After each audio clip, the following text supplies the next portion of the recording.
Hey, good morning.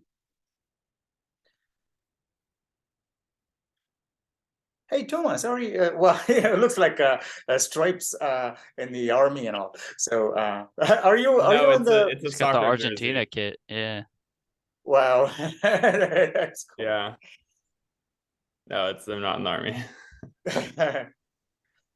All right. Well, we'll wait for a little while, okay?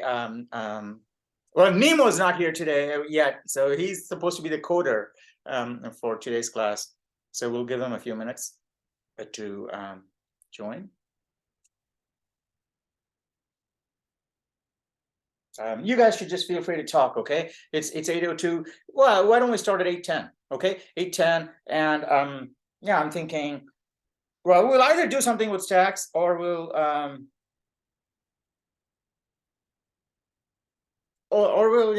move into linked lists. Should we? Yeah, okay, maybe we'll do something with stacks.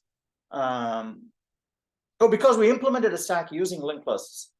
Yeah, we can do something in with the stacks using linked lists. Okay. All right. Well, I'll try and think of something. Okay. So give me a few minutes while you guys can talk, and while we wait for Nemo, and I'll just turn the laptop around so you guys can talk. Yeah, I've been waiting and waiting for the rain to start. It hasn't started. It's supposed to be a huge downpour and all. Just watching. I've been watching since 6 o'clock. So well, all right. It's starting to drizzle now. So we'll It's see. raining where I Okay. am. It's Oh, clearly it is. It is. drizzling. So where are you, Adam? Are you? Uh, like basically like where Los Altos and Mountain View meet. Oh, okay. So you're further. Yeah, yeah. Oh, I see. So you're further north of where I am because Los Altos, I think, is north of Fremont. So, okay. So maybe it's on its way then. It looks like it rained where I am, Oh, where are you, Robert? Mountain View. And, Yeah, it's and it like is raining. Is it? No, well, it looked like it rained. Oh, I It see. might Yeah. rain Okay. again. it was When I woke sprinkling up, like oh sorry. Go. no, sorry. Sorry. When I woke up, there was no sign of rain. At least in Mountain View, you're saying, it looked like rain. Well, Adam just showed us his garden, and there's no rain there. Oh, is it raining? I couldn't see on Zoom. I hoped you would be able to, but it looked like it was impossible to tell. It was Yeah, sprinkling like Oh, five it's just minutes super ago wet in Palo outside. Alto. I see. Okay. All right. Well, we'll see. We're always just so eager to look for this rain when it starts. And after the rainy season starts, we're just looking forward to the sunshine again. So, there's no pleasing. There's no pleasing us. Okay. All right. Well, yeah, 5 or 10 minutes. Okay. 5 or 10 minutes. You guys can talk. And then we'll start. And let me think about what we can do for today using stacks. Did you guys did you have a chance to look up the net for interesting things that you can do with a stack? If not, that's okay. All right, we'll do something today for sure. We'll come up with something. Otherwise, the important thing is when you do pick something up from the net to do with stacks, make sure it's not like an interview problem. Because there's tons and tons of interview problems that involve stacks and lists and things like that. But interview problems are different, I think. From the problems I would pick to go through in class, because the problems I would ask in an interview, they don't have as much scope for learning as much as displaying what you already know. You get the idea? So you get a problem, and then you get a chance to bring in what you already know to solve the problem. So that is not so amenable to learning, I think. So well, you'll get the hang of it when you start looking at problems to bring to class, and you can see whether it's like a one trick hiding in there that you need to figure out, or there's some concepts that we need to nail. All right. Okay. All right. So 5 or 10 minutes. Just talk amongst yourself, and feel free to switch on your cameras and all, and then we'll start. Okay.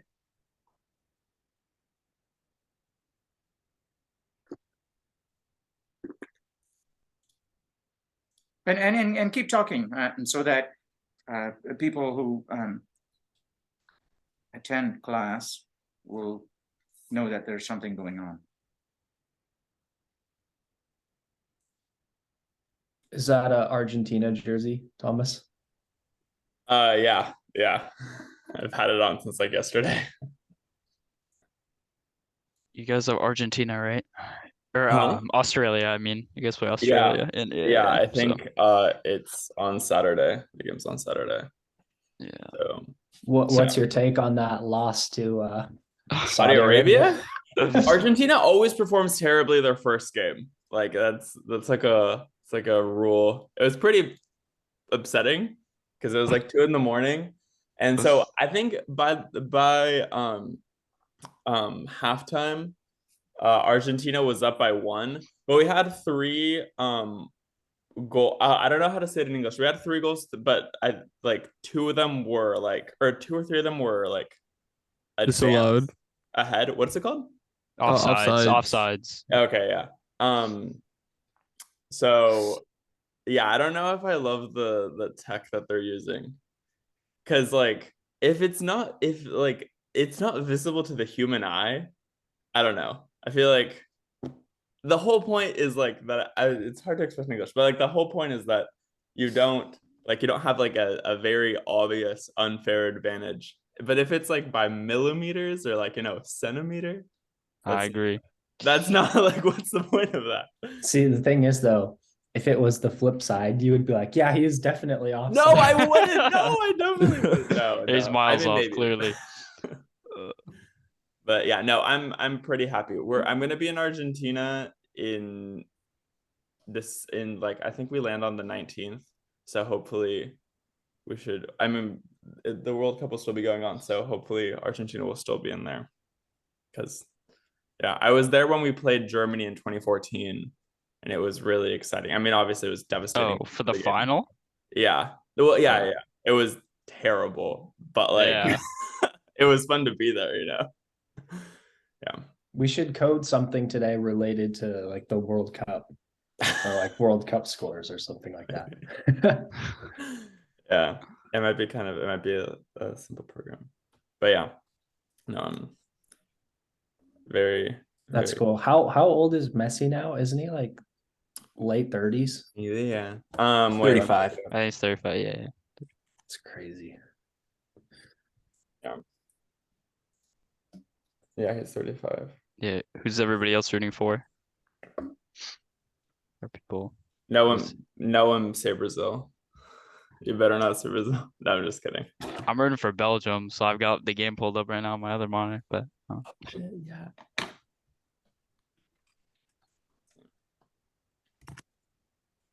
And I know USA just beat Iran, but I've also heard that the US teams compared to like a high school team playing in the NBA, that's like the US team playing like the rest of these countries in the World Cup. They didn't do too bad though in their game. Like they're stronger than they were undefeated, right? tied against England.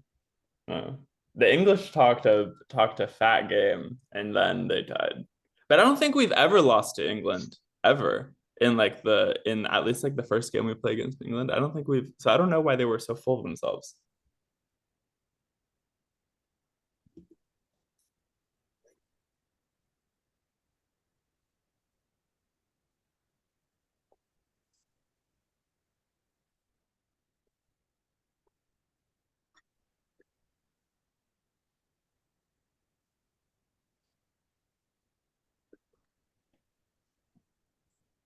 All right, you guys want to start? Oh, Nemo's here too. Great. You guys want to start? We can. Okay.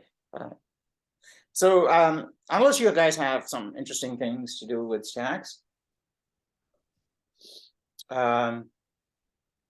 Is there any way we could tie like the World Cup into our code today? If you guys have an idea, I'm game. I'm not a sports guy myself, but if you have an idea, we can work with it. Well, I was just thinking like that gives us a list to work from if we're going to use stacks, like all the countries or something like that. I don't know. Okay, so what about can you bring in the last in first out idea to this?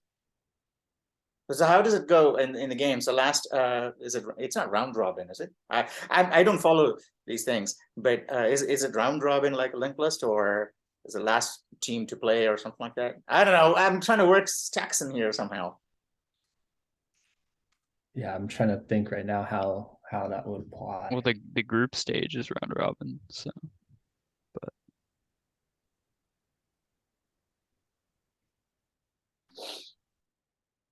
Well, if you have any ideas, you can bring it up even mid-class, and then we can wrap up what we're doing and switch to your idea. Okay. Yeah, so don't worry. No stress. All right. So what we'll do is, because stacks are rather simple, simple data structures, I don't want to spend one more class just doing stacks. We can start working with linked lists already, because I can think of many interesting problems with linked lists, which can potentially keep us occupied all through next week also, because the interesting problems with linked lists. However, what we'll do is not actually look at any specific problem with linked lists. We'll just do a project, right? Something interesting with linked lists. And the project that I was thinking of is yeah, and I think this will actually take more than a couple of classes, right? So because this is going to be interesting with special effects and all, well, not really special effects, but I'm thinking of a roulette game, right? So there's numbers from, let's say 1 to, how many numbers does a roulette table have? I don't know, right? I haven't been to Vegas and all. Let's say 50. Yeah, 50. I don't know. 50 numbers. Okay, 50 numbers. And then we'll create a linked list with those 50 numbers. However, it's not going to be a strict linked list. It is going to be a linked ring. Okay, which means that there is a node that points to another node, that points to another node. It's all a linked list all along. However, there's a crucial difference. Some node in there, the last node, is going to point back at the first node. So you got a ring. Okay, so if you enter the ring and just keep following the next pointers, there's no end. You're stuck in the ring. It's like a black hole. Once you enter, you're stuck in there. You can't, there's no way out. Okay, if you're just following the next pointer. So it's a ring. So I'm thinking what we'll do, let me just play this idea out in my head, speaking aloud, and then you guys can weigh in and we can correct course as we think about this idea. Is so this ring has 50 numbers, and then when we spin the ring or spin the table, what we're going to do is we'll maintain a pointer to some random number here. Okay, one of the 50 numbers in the ring will point to, and then when the table starts spinning, what we'll do is we'll advance the current element to the next element, one by one, bam, bam, at 50 millisecond intervals, okay, or whatever that interval is. We played with the intervals before, right? So we'll sleep for 50 seconds and then advance it. So the pointer is now pointing to the next number in the ring. Okay. Now, here are a couple of things we need to do for the effects for this roulette game. I think what we need to do is initially when the table starts spinning, we'll start with a very little interval, like between the switching of the pointers. Let's say we only wait like 10 milliseconds or something, okay? But then we'll have to come up with some kind of a way, some mathematical function maybe, that slowly keeps increasing the amount of time you wait between the jumps from one to another. So it looks like the table is slowing down as the numbers. And in order to get the visual effect of the table spinning, what we'll do is we'll grab the display with effect class that you guys wrote before, okay? Which essentially prints one line over and over again. So we'll say display with effect print this linked list. It will basically print all of the numbers in that linked list, starting from some place to the end. And then 50 milliseconds later, the linked list is rotated, meaning that this element has gone there and that element has gone here, and we'll tell it to print again. So it'll print the same things again, but all the numbers would appear to have shifted to the left or something after a certain gap. So when we do that, it'll look like the wheel is rotating fast at first, and then slowly it slows down. And then when it finally comes to a halt, we'll see which number settles in front of the pointer, and that would be the winner. However, we want to have multiple people bet. Yeah, we can have multiple pointers. We can have multiple pointers. We can say, no. I think, how does it work in roulette? There's only one winner, right? Many people place bets in many numbers, but only one of those numbers wins. Yeah, okay.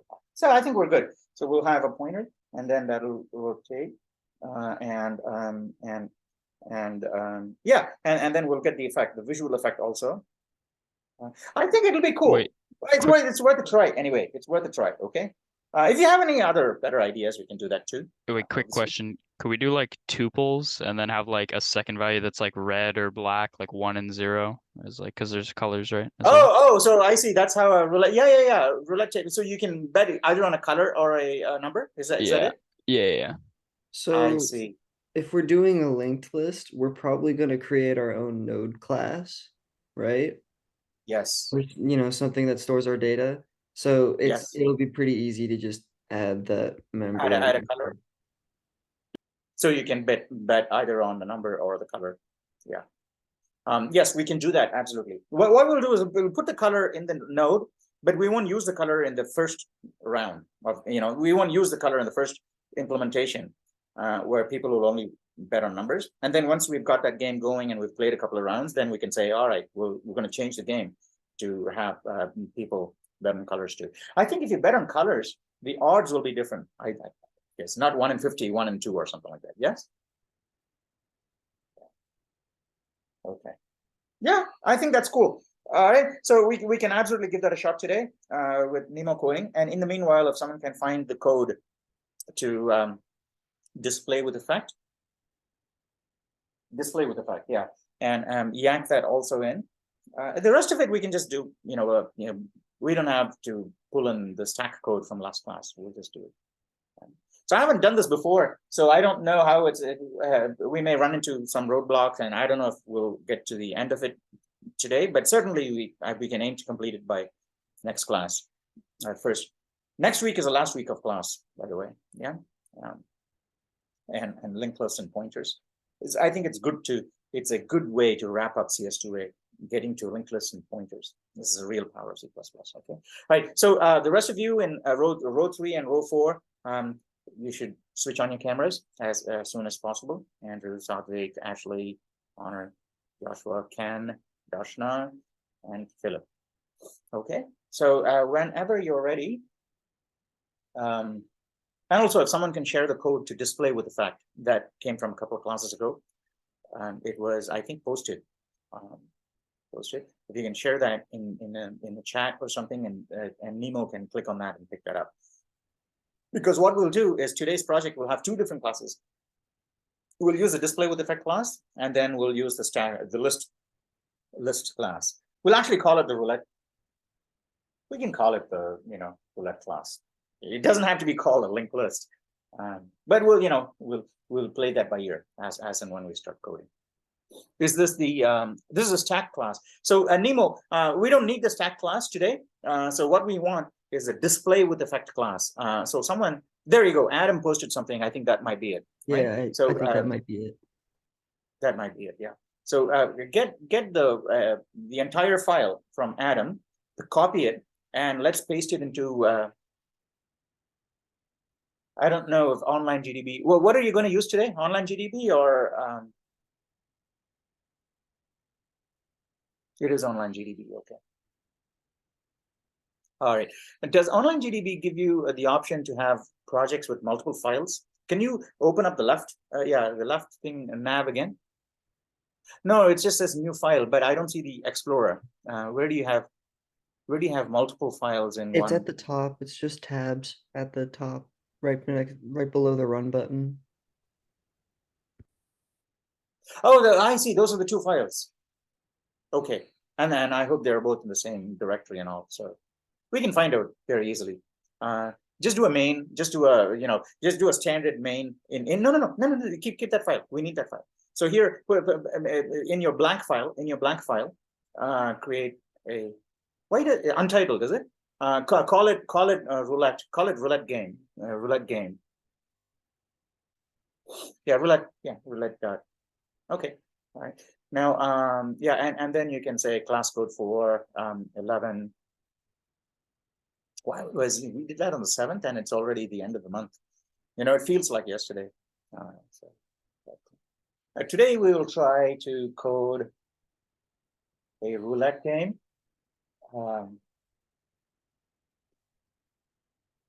Implementing the wheel as a ring of linked nodes.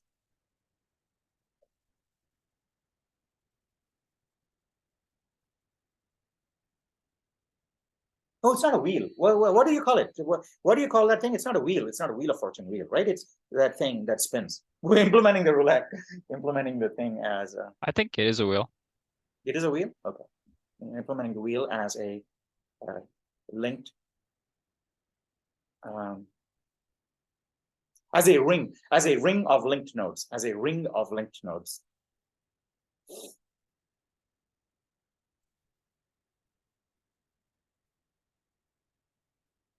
Yeah, I think that should do, right?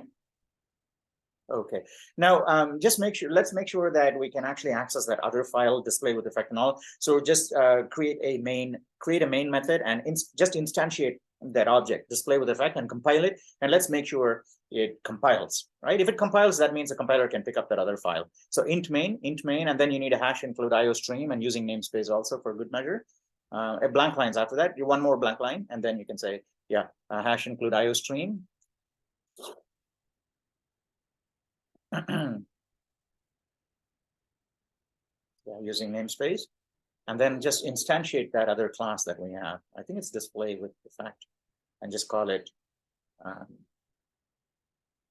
just call it displayer. Yeah, call it display with D, capital D. It'd be interesting to see if it actually auto completes too, right? Yeah. Just say yeah, tab. Oh, it doesn't autocomplete. Yeah, interesting. Okay. Effect. Displayer, right? Yeah. Displayer. No, I think you don't need to do any equals because it'll just use the default constructor. Let's go back to that class again. Display with effect. Let's make sure the constructor does not require any parameters. Does it require parameters? Display with effect. Actually, if you go to the main, all the way to the main, it'll show you because we instantiated main. Yeah, it's a we call it screen shower. If we wanted to call it screen shower, but we ended up calling it screen shower. Okay, interesting. Okay, so yeah, display with it. So it just uses default default. Yeah, so that's cool. Display with effect. Okay.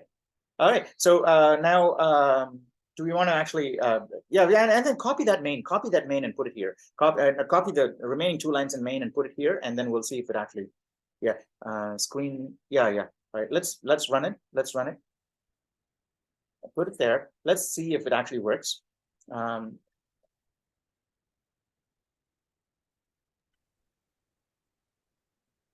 Oh, it's not screen shower, it's called displayer. On line 9, it's not screen shower dot, it's displayer dot. And put a blank line before that too. So just thing. Yeah, see, it's not picking up that other file. Why is it not picking up that other file? No, you can't. No, you should include the source file. Wait, you don't have to include it? No, it's a source file. Typically you don't include source files. If you include source files, it will result in all kinds of problems. You could put include guards on it. No, even then, it's not good practice. You know, it introduces more problems than it solves. You know, initially it seems like, yeah, well, I want to have these files of the content in here. What we can do, instead of including the source file, the better approach is to just copy that entire file and put it on top of this file. Okay, rather than hash include a source file, it is better to actually copy that and put it. Yeah, what we'll do is yeah, up to that. And what we'll do is not put it on top of the file. Yeah, actually, we can put it on top of the file, right? After, yeah, hit include, hit enter after, yeah, okay, and now paste it, and then put a 2 comments after, yeah, start a comment. No, you need to have all that. Oh, I see, you don't have the input file, so yeah, put that in there too.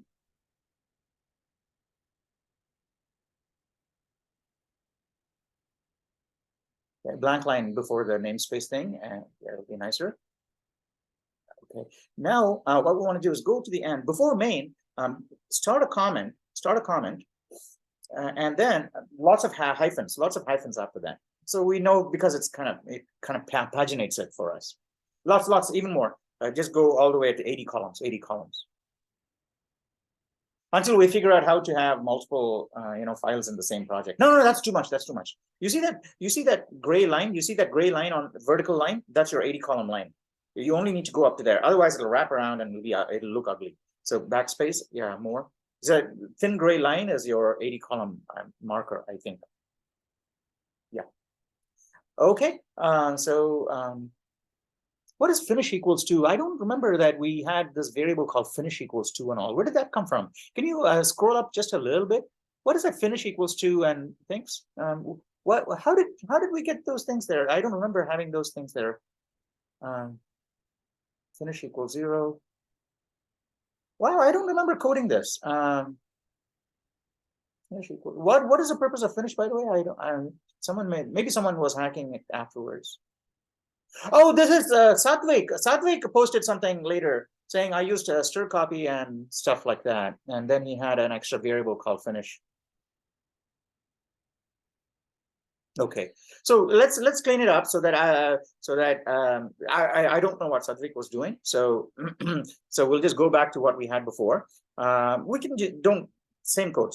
All right. So get rid of the finish variable. On line 76, get rid of the finish variable on line 76. Yeah, triple click and delete. And then get rid of the stir copy. We don't need stir copy. We don't, and also 74. Yeah, we don't need 74. We don't need line 74 or 75. Actually, we don't need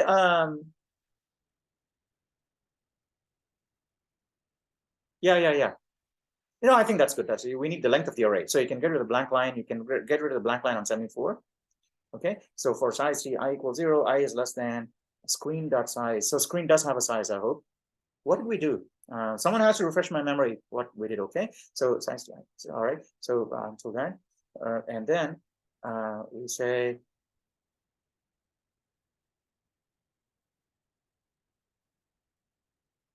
okay, get rid of the for loop, the inner for loop. Get rid of the inner for loop.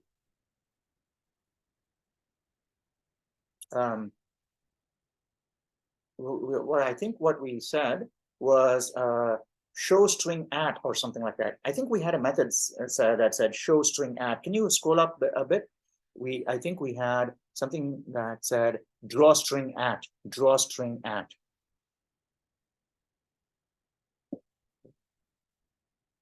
We have. Oh, we don't have. that. But I thought we had a draw string at method, meaning that that's just draw screen. Well, someone, is it my memory that no, it is so I have such a clear memory that we actually did implement a method that said display with effect. Here's a string, display it at column 45. I'm pretty sure we did that. So it'll start at column 45 and keep printing those characters until it get to the end of the screen. Did we not do that in that class? You guys don't remember? It was less than a month ago. I mean, we can implement it again. It's like two lines, right? But if you don't remember, but if you do remember, let me know, because that'd be interesting. So what we want is void display with effect double colon draw string at and then it takes the string parameter. First parameter is a string, and the second parameter is a column number. Size t column number. No, it's size t because it's an index. Call is fine. Call COL. All right. So what we want to do here is for size t I equals 0. For first size t I equals call. For size t I equals call.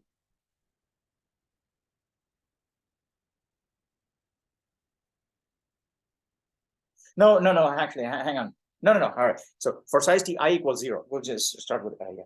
For size t I equals 0, yeah, for size t I equals 0. Wait, what do you mean? I'm hitting a for loop here, so for Yeah, there you go. For size t I equals 0. Size t. Nemo, are you here? hold on, I think it's lagging. Oh wow. Yeah, I don't know. Is it, no, it's lagging for everyone, I think. Right? That's Hey, what's how did you nice. draw that? How did you draw that red line there? How did you draw the red line? You just go to an annotate. No, but did you draw that on a PC? Yeah. He's at a browser, right? Yeah, so Huh? you go to, you can see you're viewing It's through the Zoom function. Nemo's screen. You have view options, then you have annotate. So you can draw on the screen. You can annotate this screen, so it's Yeah. not a play. It's Yeah, you actually can do that on Zoom. You can draw on other people's screens. Very useful. It wasn't on his, Oh, I see. it wasn't him. It's not part of online GDP. It's Canvas. Canvas is letting you draw on the screen. No, Yeah? it's Zoom. No, Foothill. Oh yeah, I mean, Zoom. no. I'm sorry. That's what I meant. That's Zoom. what I meant. Sorry. Zoom is Zoom. allowing.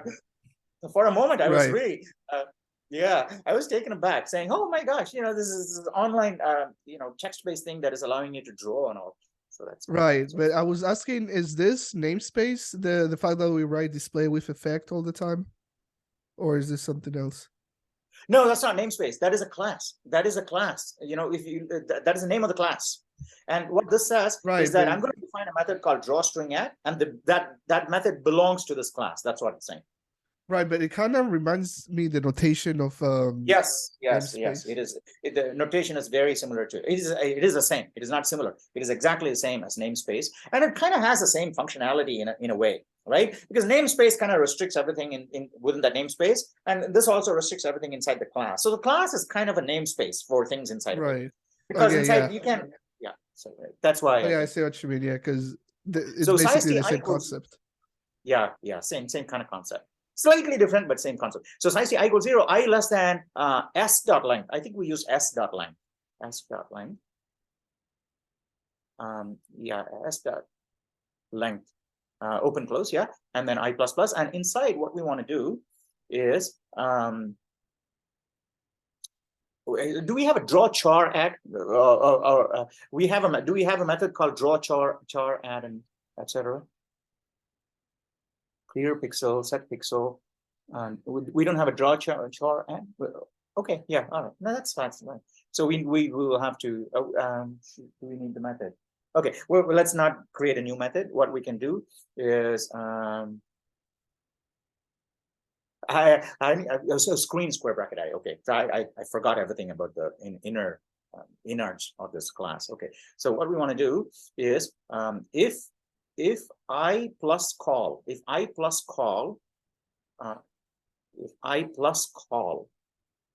is less than what is a screen width? How do we say where is the screen width? Oh, screen dot size. I think it's just screen dot size. Size on the next line, and you don't need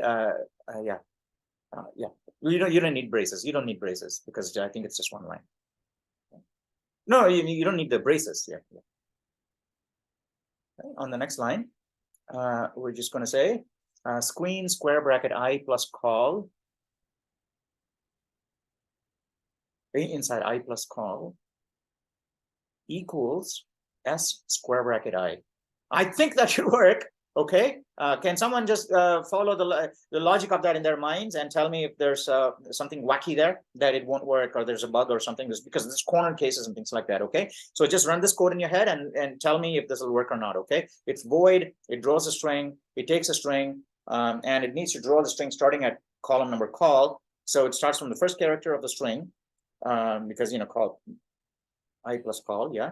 And then and puts that character in screen of call, then screen of call plus 1, screen of call plus 2, and so on until it gets to the end of the string. I think that logic works. Before we run it, we need to make sure that it runs in our head. Is everybody happy that it will run, right?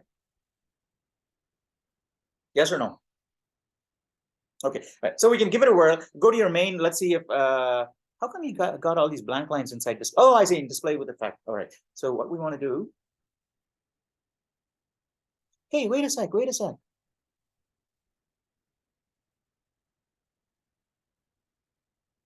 Now where's oh, I see, we did have drawstring at. Did we create drawstring at?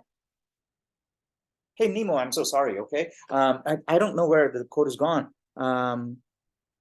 What did we just write? What did we just create? What method? Oh, we did create drawstring at. Okay. Okay. All right. Good. So that means that the marquee. Where's the marquee now? Display with marquee effect. Yeah. Okay. All right. Good. So with display with effect, draw screen, clear screen, and then we want to say after the use sleep, we want to say drawstring at.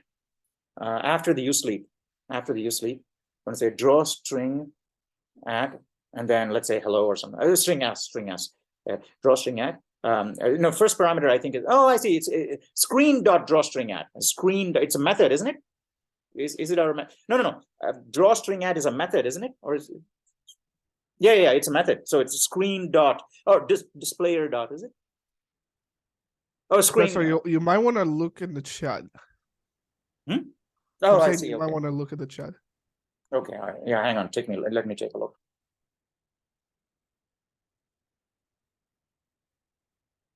Oh, I see. Newer version of the code. All right. What is XD? Oh, is it a smiley or is that a XD? Oh, is it's the, like a bursting laugh. It Oh, kinda I see. looks Okay, like, yeah, you that know, makes like sense. you flip it and it's like Yeah. a bursting laugh. All right, cool. No worries. It is a smiley. All right. So, but let's not go to the old new code and we'll just use this, okay? Because it's not a big deal. Sadvik made some changes, but it's he didn't make major changes. I think he just made some critical changes for what he wanted to do. And then since we're doing something slightly different, we just want to reverse those few things which we've done. Okay. So drawstring at, and I think drawstring at takes a parameter. Yeah, okay, this is going to call it drawstring at.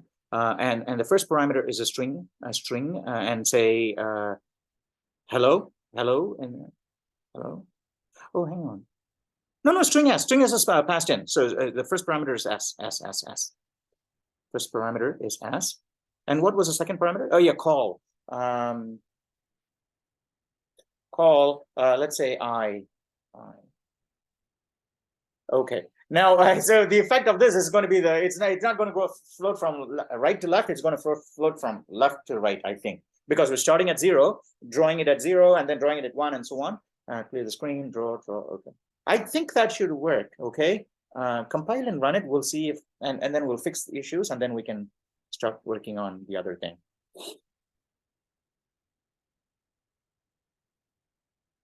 By the way, is everybody following? Okay, because Nemo is making some changes which need to be made, but we're not talking through those changes. Okay, so I want to make sure that everybody is following along what Nemo is doing.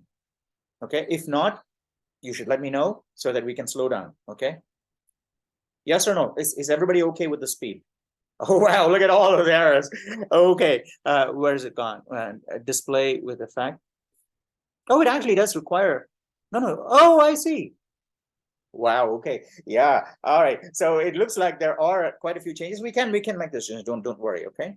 So display with effect does have a parameter, I think. The constructor takes a parameter. Where's in your main? Displayer put 80 inside of parameterize it. Say displayer open 80. It has And a then let's go to default the value constructor. in the 80. constructor. The constructor has a default value. It's a static variable, and it does happens to have a be default 80. value. Yeah, if you scroll up to the constructor, it's set to the default value. Oh, it does. So hang on. So let's go back to the main then. We don't need that parameter 80. Let's go back to your main. Displayer. What was the error message again? It couldn't find display with effect unsigned long. In that function it couldn't find something. Okay, so I'm sorry. In that function, multiple definitions of display with effect unsigned long. How come we have multiple definitions of this? of this function in here. So it says you have two constructors. Okay, all right. Yes, let's just go back to that. Yeah, let's go back to that other. We Yeah, have save two it. Go back to mains. that. Let's We- clean it up. there's Let's go. Yeah, let's pick up the other code because I think there were many changes in here. I got it to run. I got it to run. It works. Oh, you got fine. it to run? Well, so Yeah, what I was just- it, Adam? I don't know, but it might be the second file that was just in online GDB, because that also had a main function in it. Oh, that's it. That's it. Oh, wow. But I thought that it didn't pick up the second file before, and that's what was the whole reason why we, copied over everything in here, right? Now it's picking up It the second just file. I think it was trying to run it. I mean, it was some conflict because there was two mains. Oh, there was another main. Okay. Yeah, but just delete the other file. Let's keep everything in one file now. Okay, it's going to be, oh yeah. All right, give me 1 sec. Okay, let me think through this. Okay, all right. Take what we just coded out there, copy that whole thing and put it in this file, right? So in other words, we're going to, and go to that other file, go to that other, copy. We don't want the main, but everything other than main, put it in here above. What is this? Hang on. Go to the file that you have, that other file, roulette. No, is it roulette.cpp or what is it? I think we just basically messed up a whole lot by taking too many files and not doing it slowly enough. I want to reground myself. Okay, get my bearings here. Where is our main? In which file do we have main? Roulette game.cpp. Okay, in main.cpp. Okay, what do we have above that? We have all those. All right, so what we want is just copy all of that. That's the file we also edited. Is this a file we also edited right now? Yeah, okay, this is the one we edited. So copy all of that, except the main. Copy all of that except the main. Yeah, cut it, in fact, cut it. Oh no, we want the we'll come back and fix it. Okay, now click on that other file, roulette.cpp. Now let's create a brand new file. Okay, create a brand new file called display with effect. Create a brand new file called display with effect.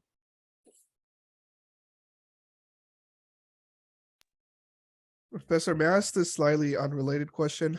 Sure, go ahead. Yeah. Did we import anything to use graphics? No, we're not doing graphics, by the way. Okay, so we are not doing pixel level graphics. We're just doing character level graphics. So we're just making do with cout and cn. Cout is our graphics thing. Okay, right. Yeah. And in fact, that's what I mentioned. Even when you guys move on to CS2B, I said we'll try and do some 3D stuff. Cube rotating and all. Even that we'll do with just ASCII graphics. ASCII graphics. You'll have a character. You'll have a cube on screen that is drawn with just ASCII lines, right? It's a star, star, star, star, and all. So I think that'll be really cool. So we won't have to leverage any graph. But the thing is, once we do that, we'll know it's exactly the same algorithm. Now it's not operating on character level pixels. It's operating on actual pixels that are tiny. It's exactly the same algorithms everywhere. Right, just more data basically. Technically, it's not even more data. It's just more pixels. It's more pixels and more pixels on the screen. So you can think of it as more data if you think that the screen contains data. But essentially, you're just processing the same things, pixels. Yeah. I see. Okay. All right. Yeah. Okay. So did you put that in a display with effect file? Okay. Now, good. It was not.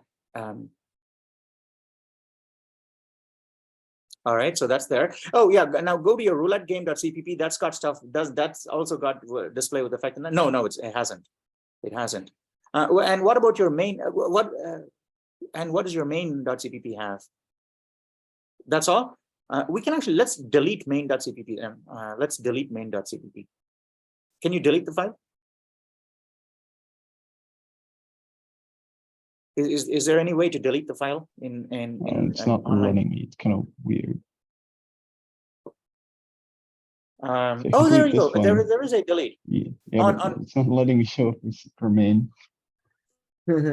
They don't The want you to option. delete that one. Just delete the main method, and then maybe let's see if it shows you that delete the main method. Now, does it give you the 3 dots? No. No. Why Ah, don't we- yeah, leave it as a delete blank the file. main It doesn't method matter. and Just the leave it as a main- blank file. Leave it as a blank file. Now go to your roulette.cpp. Oh, wait, Okay. that was the, wait, this one.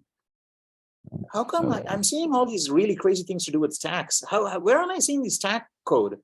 I saw the stack code somewhere. What? It flashed on screen, you know, a push pop and all. Where did the push pop stuff come from? Which I- file do you have? I don't know. Okay, all right, good. So see out hello world. And what is this file? What is this file, by the way? This was, wait, I don't know. This is the No, one. which that file was is this? selected. This is Is this your main. main.cpp? Yeah, this is the blue one is the one selected.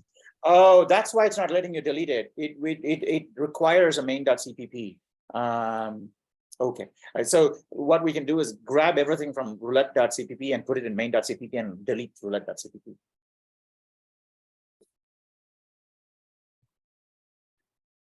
Yeah, and then you can delete delete roulette.cpp now, so that we only have these two files. Okay, good. Now, so let's take a look at the main again. Main has displayer, and then okay, and then now the other file, display with effect.cpp. Click on the other file. All right. And it does have, and does it have that method that we created and draw string at?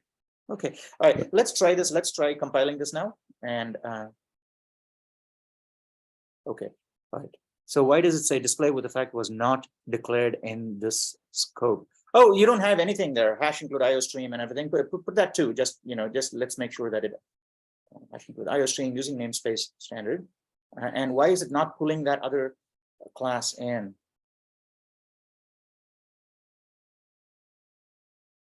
Okay, yeah, okay, now, yeah, it shouldn't make any difference. Run it again one more time, compile it one more time. I want to see. Again, this is really crazy, isn't it? Okay, this is what we'll do. We're going to go back to the same thing. We're going to delete that other file now. Take the entire contents of display with effect, put it in main at the top, like we did before, with a horizontal line underneath, and then delete that other file, and then we'll compile it. Okay, now make sure you delete the other file, and then yeah, all right, we need to get clean up using namespace and all. You need to get rid of those. All right, so good. Now delete the other file. Hey, I can't believe we're spending so much time just getting it to work. Okay, all right, so we got it to work. So this is the intended effect, right? This is what the expected effect. Yeah, excellent. All right, so that all works. So what we want to do now is I think we did a minor fix up later. You can do that later, or if we have time. That you see that H at the end. I think we took care of that before by putting a space somewhere. Okay, so we'll do that later. Okay, good. So we got the display with effect working.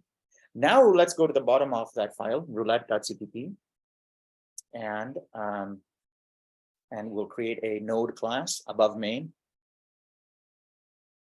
Node. Class node, yeah, class node. I don't think we need no, it's not a function, so just yeah, really, and then put a semicolon and semicolon and end, yeah, semicolon and at the end. Okay, now let's go in there and say we'll keep everything private for now, no, but public for now, and then we can go back and put the qualifiers later. So you say just say public for here, public, yeah, colon. And then unindent that thing back to the left margin, and then say int size t number, size t num, and then node star next. Okay, that's our base. That's our roulette slot. Every slot will have a number and then a size t. Wait. Number and num size t num. Yeah, enter semicolon enter.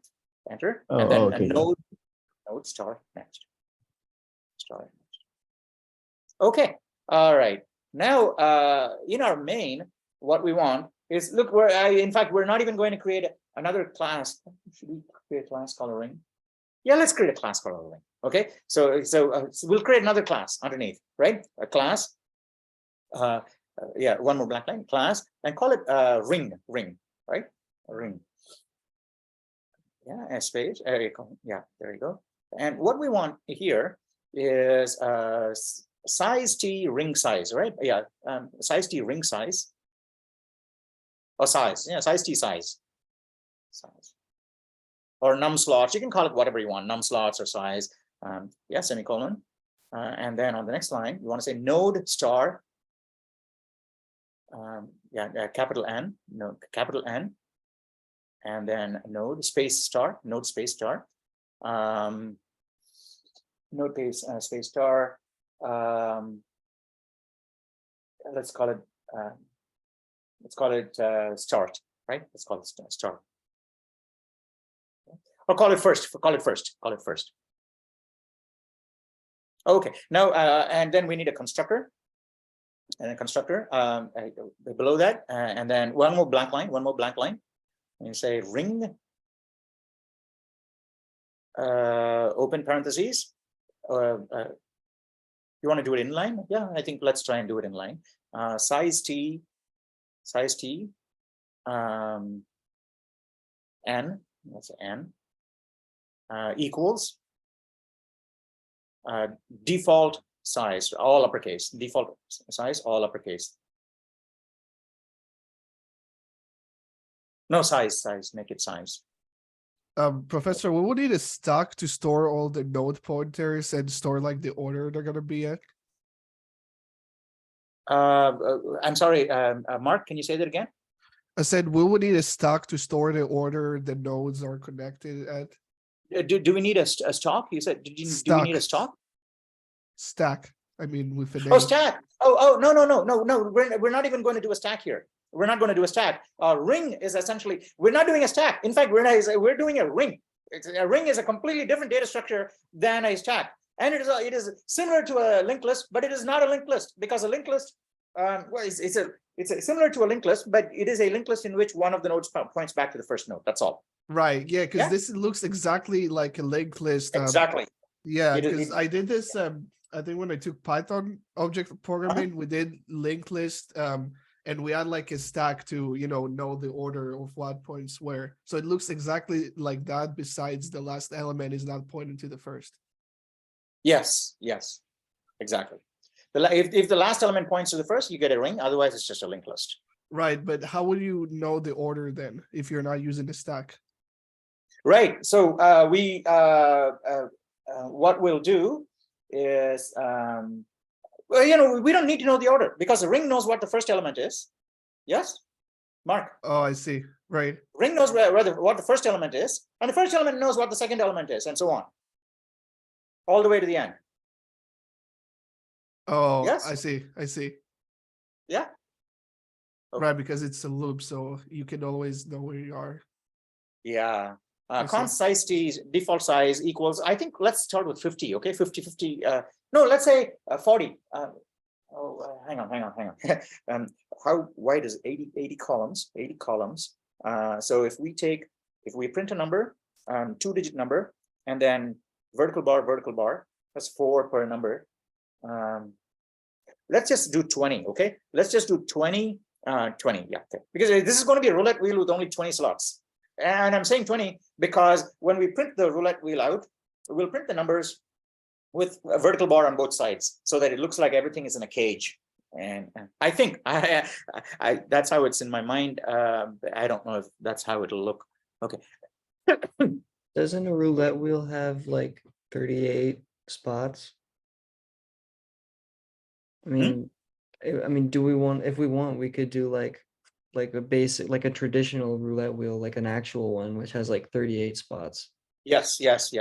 If you have a wider screen, you can do a 38, whatever you want. I think here, we're doing 80 because I don't know. This is all ASCII and we'll see how it looks, okay? I don't even, let me preface this whole thing by saying, I don't even know if this project is going to work at the end of the day today, all right? This is, winging it because we've covered all the material, we've done all the interesting stuff, and we're just playing with things now. And I don't even know if this whole thing is going to work or what it's going to look like, okay? So essentially, we're just playing And playing is, I think, a really cool way to find out what works and what doesn't, because even if the whole thing doesn't work, we'll find these little things don't work and we fix it and so on. Those are our lessons today. Yeah. Okay.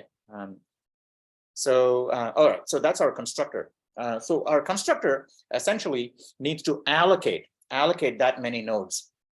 So in our constructor, we'll do the constructor out of line, Nemo, if you don't mind, because it's going to do new and all. So just put a semicolon at the end and we'll do it out of line. No. Let's define it out of line. Yeah. All right. So now let's define the constructor and go back here. So outside the class, just say ring : ring. Yes. One more blank line. Yeah. And I say no. Up. You got two blank lines above and none below. Yeah.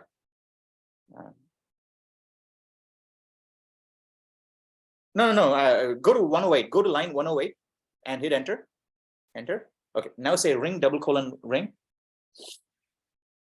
And that's our constructor. And then it's going to take a size tn, a parameter. Okay. Now, no, it's n, yeah, right? Now, curly brace and all. All right, good. Now, what this has to do is allocate n nodes and just link them all together in a ring. That's all it's got to do. And all right, so for, I think what we'll do is, and then the first node, we need to have the first node. Okay, so let's say, node star first equals new node.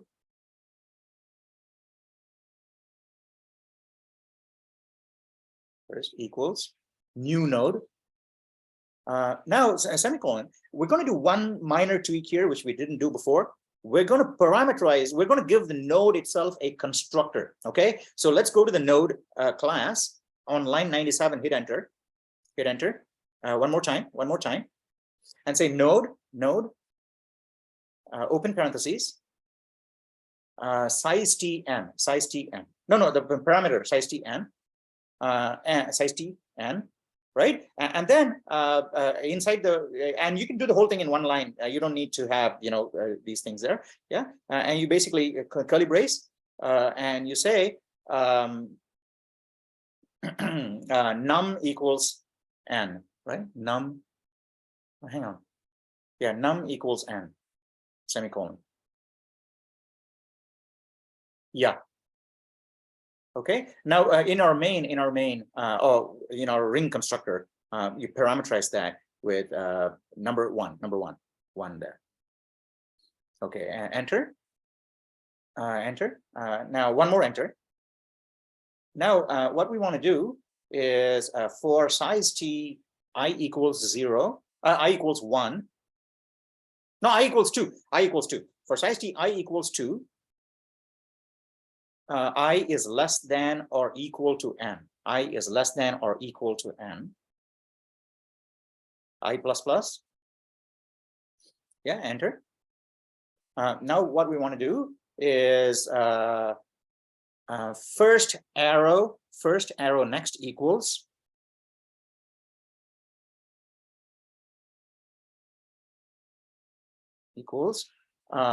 new node. And the parameter is I. New node, uppercase n, parameter I, yeah, enter.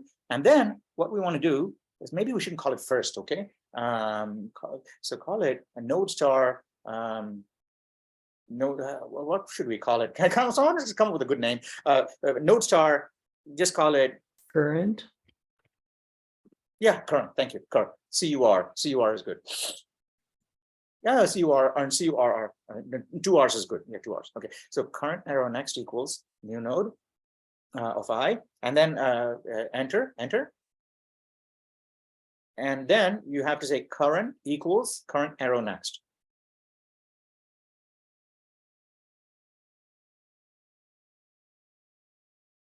Okay, so what is it doing? This loop is, it starts with a new node, okay? There's a catch here, okay? Let's put a comment on top of line 111, okay? Just to make sure. There's on top, yeah, one more blank line. Yeah, put a comment. Note, this constructor is slightly buggy because it doesn't handle the case when n is less than 0. I know n is equal to 0, right? Because it doesn't handle n equals 0.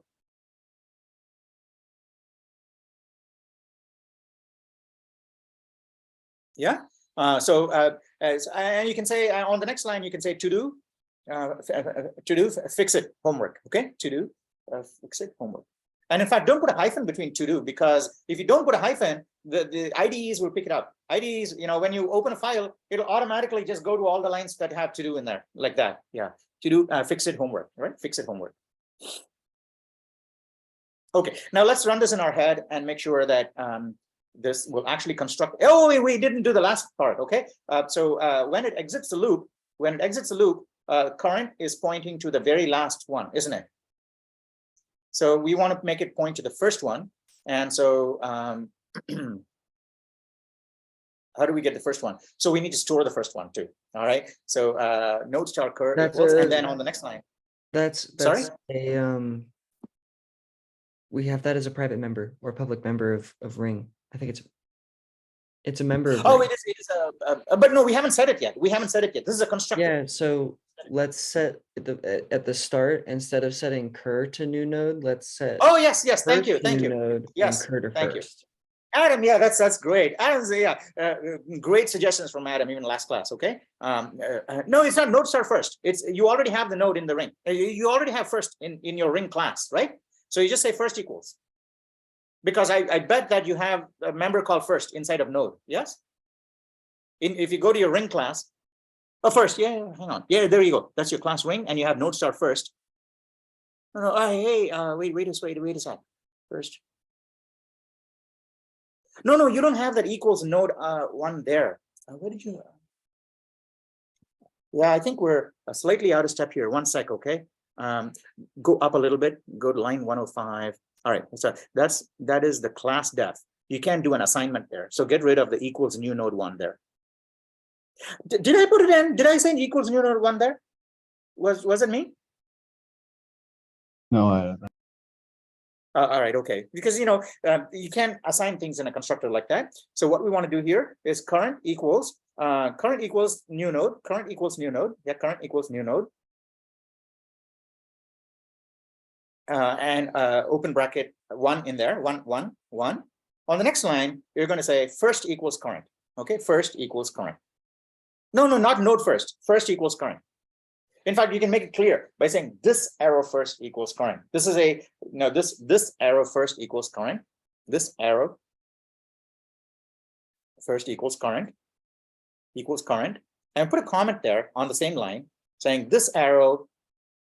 This line, it is exactly the same as first equals current. Yeah, this arrow means, yeah.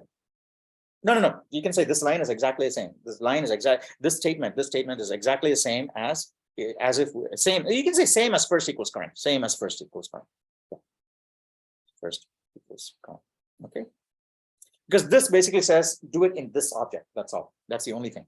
Okay. So now at the end, you want to say current arrow next equals at the end, after having done everything, current arrow next equals first. Now let's see if that current arrow next equals first. Now, does that give us a ring? Goes all the way through, current equals current arrow next, and then but it's gone to the nth one, and so current that next will be equal to the first. Okay, I think that gives us a ring. Yes or no?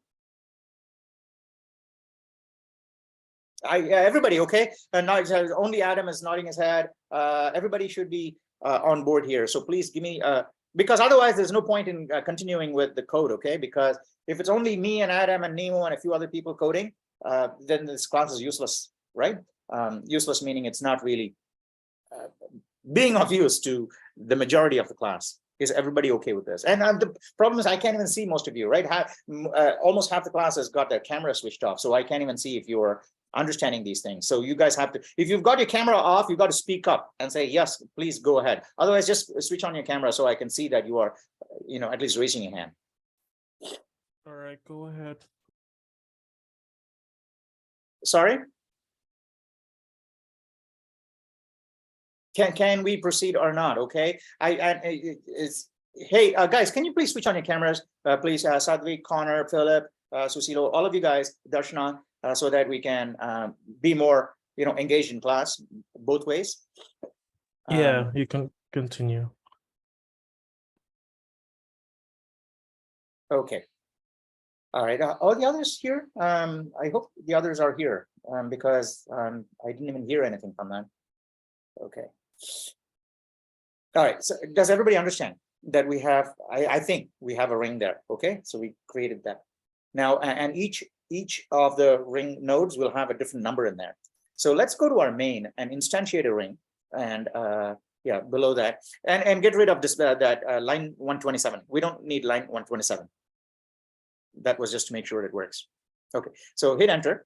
No, let's say ring. So let's say ring space ring. No, ring. Open parentheses after ring, and say 20, because 20 slots in there. 20. Yeah, semicolon, and join it up with the previous declaration, because they're both declarations. Get rid of the line 127. Line 127. Yeah. All right, now let's try and print out the contents of the ring, just to make sure that it's there and it's populated like we expect it to, right? So now what we want to do is, can we access, is all members of the ring public right now? Everything is public, is it? In our ring? Not there. No, get rid of the blank line. Okay, everything is public for now. Okay, good. So yeah, all right. So let's go to the code. Let's go to the main method. All right. So for size t I equals 0. No, blank line, and then for size t I equals 0. I equals 0. I less than 20. I plus plus. Yeah. Yeah. Curly brace. Enter. What we want to do is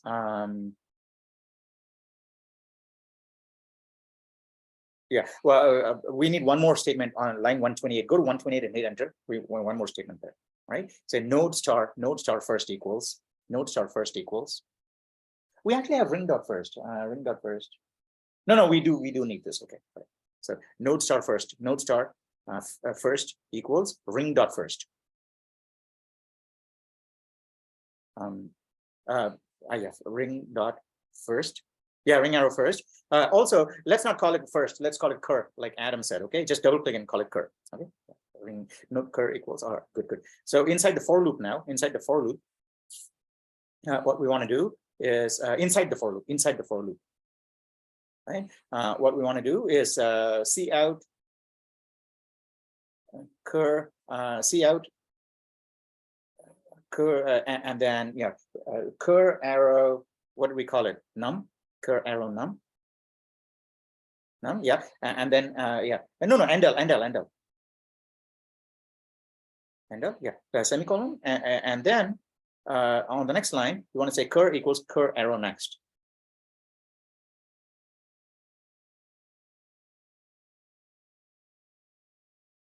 Okay, now I think if we run it, we should see numbers 1 to 20, 1 per line. Let's make sure it works before we proceed to the next line. All right, what is it? Invalid use of non-static data. Remember, where is it? Line 106. Oh, and then.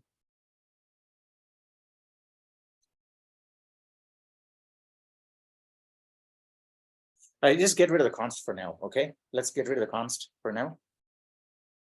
Compile it again.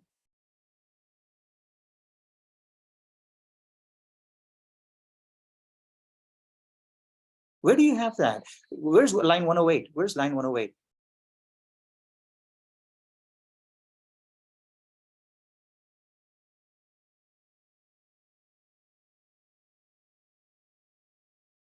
How come it's not? How come it's not picking up the default parameter? Because it's not static. It's No, not it doesn't have to be static. It's just a Doesn't default parameter. I can put the number 20 in there. Take change the default size into 20 on line. Yeah, you change just that into change 20. that to 20. That would literally, I mean, you could, yeah. No, but still, why is it should have worked? Compile and run it now.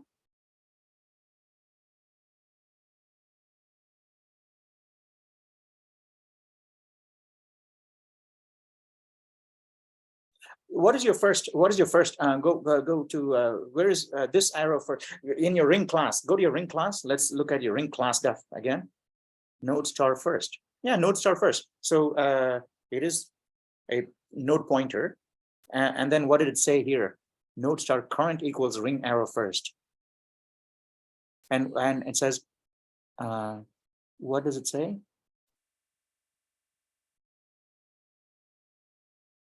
Oh, ring star. I said ring dot first. Not sorry, ring arrow first. Why did I say ring arrow first? I should have said ring dot first. Why did I say ring arrow first? It should have been ring dot first, because it's not a point. Ring is not a pointer, right? A ring is an object. You only use the arrow on a pointer. Yeah, if it's an object, use dot. If it's a pointer to the object, use the arrow. Now, ring is our object. It's not a pointer to the object, so we just use dot. Yeah, to change that into a dot. Now it should work, right? Run it. Okay, it worked. Okay. I still don't remember why I said arrow there for ring arrow first. Okay, good. So we have the ring and it's working, right? And in fact, what we can do is change that I less than 20 to I less than 25. Okay, now what is going to happen? Someone tell me what will happen if I change. Yeah, all right, to 25 is fine. Okay, now before you run it, don't run it. What is going to happen? Someone tell me what is going to happen. Okay.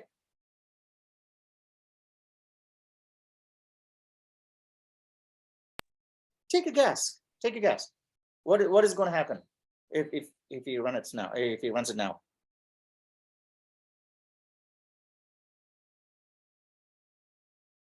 I'm not going to say anything until someone speaks up. Okay, someone other than the ones who speak up often. Okay, someone. Isn't it just gonna print 1 to 25?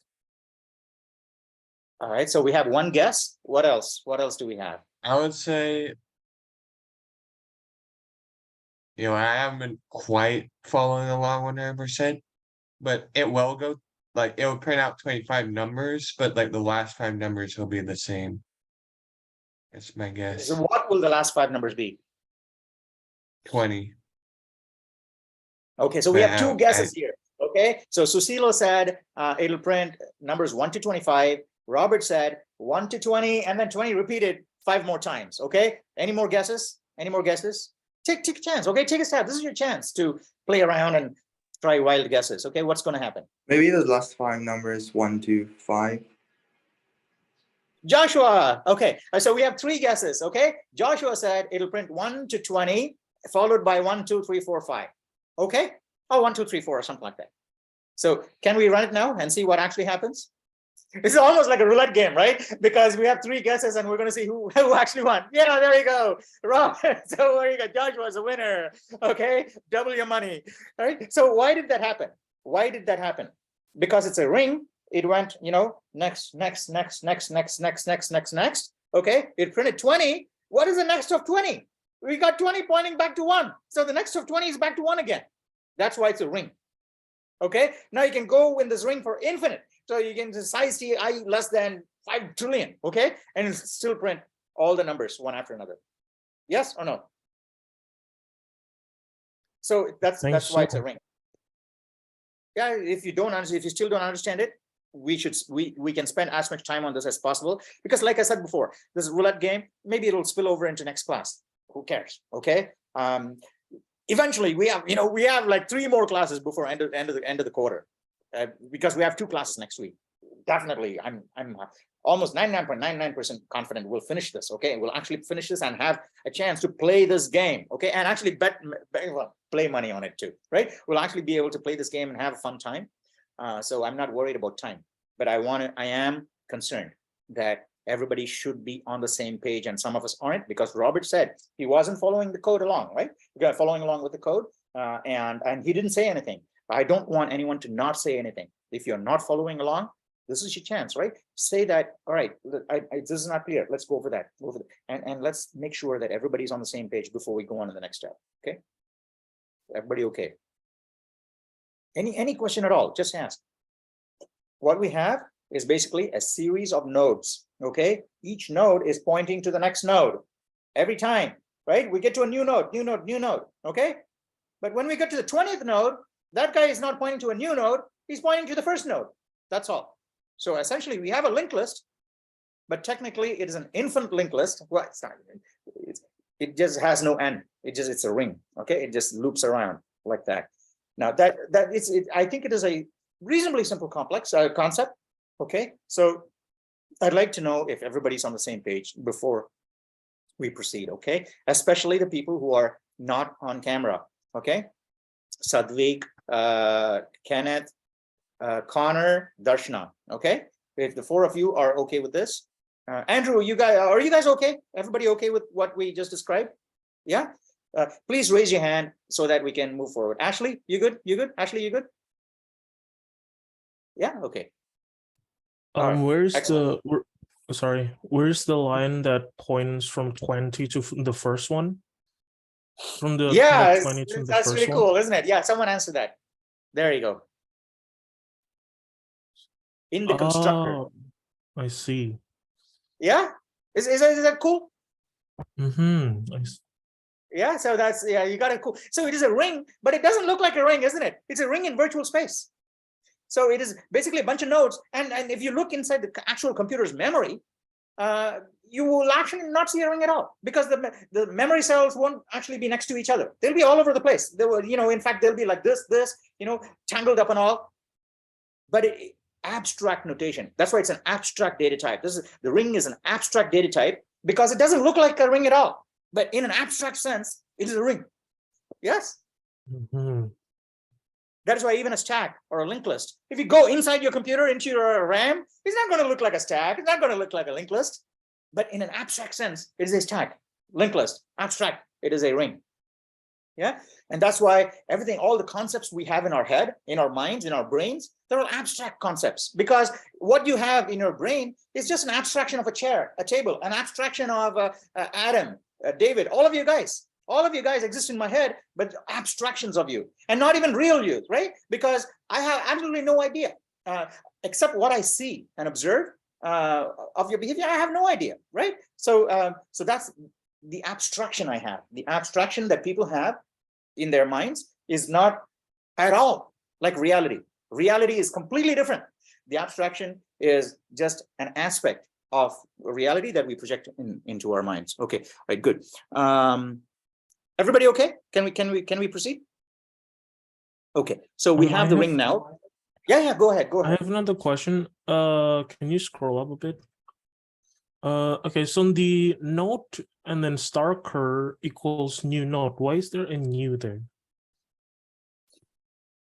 Right. So I can answer that question. If someone else wants to answer that question, please go ahead. If nobody wants to answer the question, I will answer the question. Okay.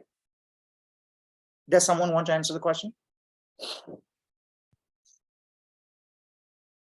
right, so I'll answer it. So we are saying new node there because we want a node, but we don't want the node as a local variable on the stack. Meaning, if it's on the stack, if we didn't say new node, that node will be on the stack. And when the function exits, when the function is done, when the constructor is finished, that'll go. Everything on the stack will get deallocated automatically. Oh. Whereas here, yeah, we're saying we don't want the ring, the node to be. We want the node to be in main memory, so that even after the allocation is done, it's still hanging around. It's waiting for me to release it. Until I release it, it's not going to go. So that's why the ring also needs to have a destructor. Okay, so in fact, put a comment below the constructor. Below the constructor, put a comment. Below, under, put a constructor. Enter, and put a comment there saying put a comment. One more. Saying important. The ring constructor allocates memory. Therefore, it needs a destructor to release it when the ring is destroyed, or when the ring goes out of scope, right? When the ring. So homework, do it, right? So it was on the next line. You can say to do homework, and if we have time, we'll do it at the end of class. But otherwise, we'll do it. Otherwise, you can do it. By the way, we are assigning all these homework problems, but very few people are actually picking up these homework problems and working on them and posting on Reddit. So my only guess is that you're all just oversubscribed, doing like a ton of other heavy duty courses, and that's just sucking up all of your remaining time. And you should totally watch out for that, especially the guys who are enrolled in 2B. Okay, if you're enrolled in 2B and 2C, you can forget about heavy duty other courses. Okay, you can at most, if you're doing 2C, you can do one other heavy duty course, like vector calculus or something like that. If you do 2C, vector calculus, and one more heavy duty course, I think unless you are like Superman, you're basically screwed. Okay, because you'll have so much demand on your time, you won't be able to do a satisfactory job. Okay, you may be able to squeak through and say, okay, well, I passed these 3 hard classes, but it's not going to do you any good. So 2B and 2C, make sure that you have sufficient bandwidth. So take on easy courses. Okay, so Foot has so many departments: English, history. You just go look around and see which ones are easy, because I'm going to do a hard courses, but I need to get my unit count up so you can do these easy courses. That's the way to do these things, I think. Okay, all right. So all right. So Sorry, yeah, blank line Professor, after can that. you explain the errors one more time? I didn't really understand them. Sure. Okay. Hit enter, Nemo. One more enter, and I'll. What was the error that you wanted to explain? Wanted me to explain, Mark? Well, just any one of them. Just what does it do in general? Is that? Oh, so I thought you said error. No error. Oh no, arrow. Oh, arrow. Okay. So, right. So if you have an object, okay, if you have an object with a member inside of it, let's say you have an object A, right? And A has a member inside of it, a field, an integer field or something like that, called A.num. Yeah, A.num will get you the number that's inside of A. Yes or no? I'm sorry, what do you mean by member? So a member is of, you see, if you go to the ring definition, I'll show you what the member is. Okay, ring definition. Yeah, there you go. You see the size T size, and node star first, and default size. Those 3 are members. Class attributes? Yeah, class attributes. All right, class attributes. Okay, Okay. Class attributes. Yeah, I think, yeah. Is that what they call it? Class attributes? I don't know if they call it like. I know, call it like, maybe in different languages, perhaps. yeah, maybe. But that's maybe how in I Python. remember it. Yeah, Python too. I don't know. Right, it's a long time. Yeah, so that's Yeah, what a sorry, member but- is. Right. So if I wanted to say, here's my ring, and what is the size of that ring? I could say ring.size. Yes. Right. Now, but however, if I didn't give you a ring and I said, this is not a ring, but this is actually a pointer to a ring. That ring is out there in space. Okay. And this is a pointer to that ring. And you want to get the size of that ring. Now you say, this is a ring pointer, not a ring. So you can't say ring pointer dot size. Ring pointer doesn't have a size. Ring pointer is just a memory address. Right. Yeah. So how would you get the size of a ring whose address is given to you? There's 2 ways. One way is you can say, if you go to main, I'll show you, right? Go to your main, Nemo again. Yeah, you were in main, I think. Yeah, right. Go to line 132 and hit enter. Hit enter. Now we're going to do something and then we'll delete the line. Okay. They say one. So yeah, start a comment saying one way to access. So here's one. One way to access a member of a class. All right, a member of a class. Example: size from ring. Size from our ring. Right.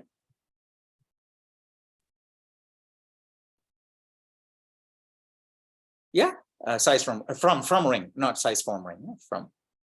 Right. On the next line, you're going to say ring dot size, right? Ring dot size. Okay. Now on hit enter again. Hit enter again. I say, suppose we have a ring pointer instead of an actual ring.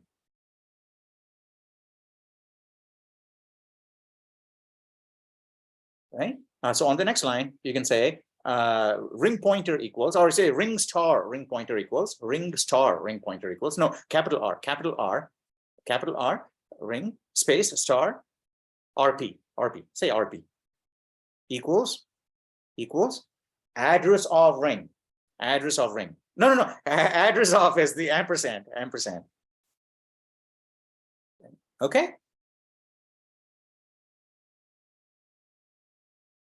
No, lower ring. Okay. Now on the next line, you say now to access now to access the size, we have to use a different operator. So the asterisk is pointer, right? Asterisk is? The pointer. No, I mean, asterisk this is not a one? pointer. The asterisk is not a pointer. Asterisk says it contents of whatever comes next to me. So usually asterisk is used in conjunction with a pointer to get whatever is inside, right? So I'm going to show you all three here, okay?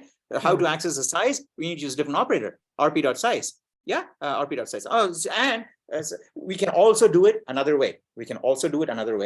So yeah, type it. Yeah, we can also do it another way.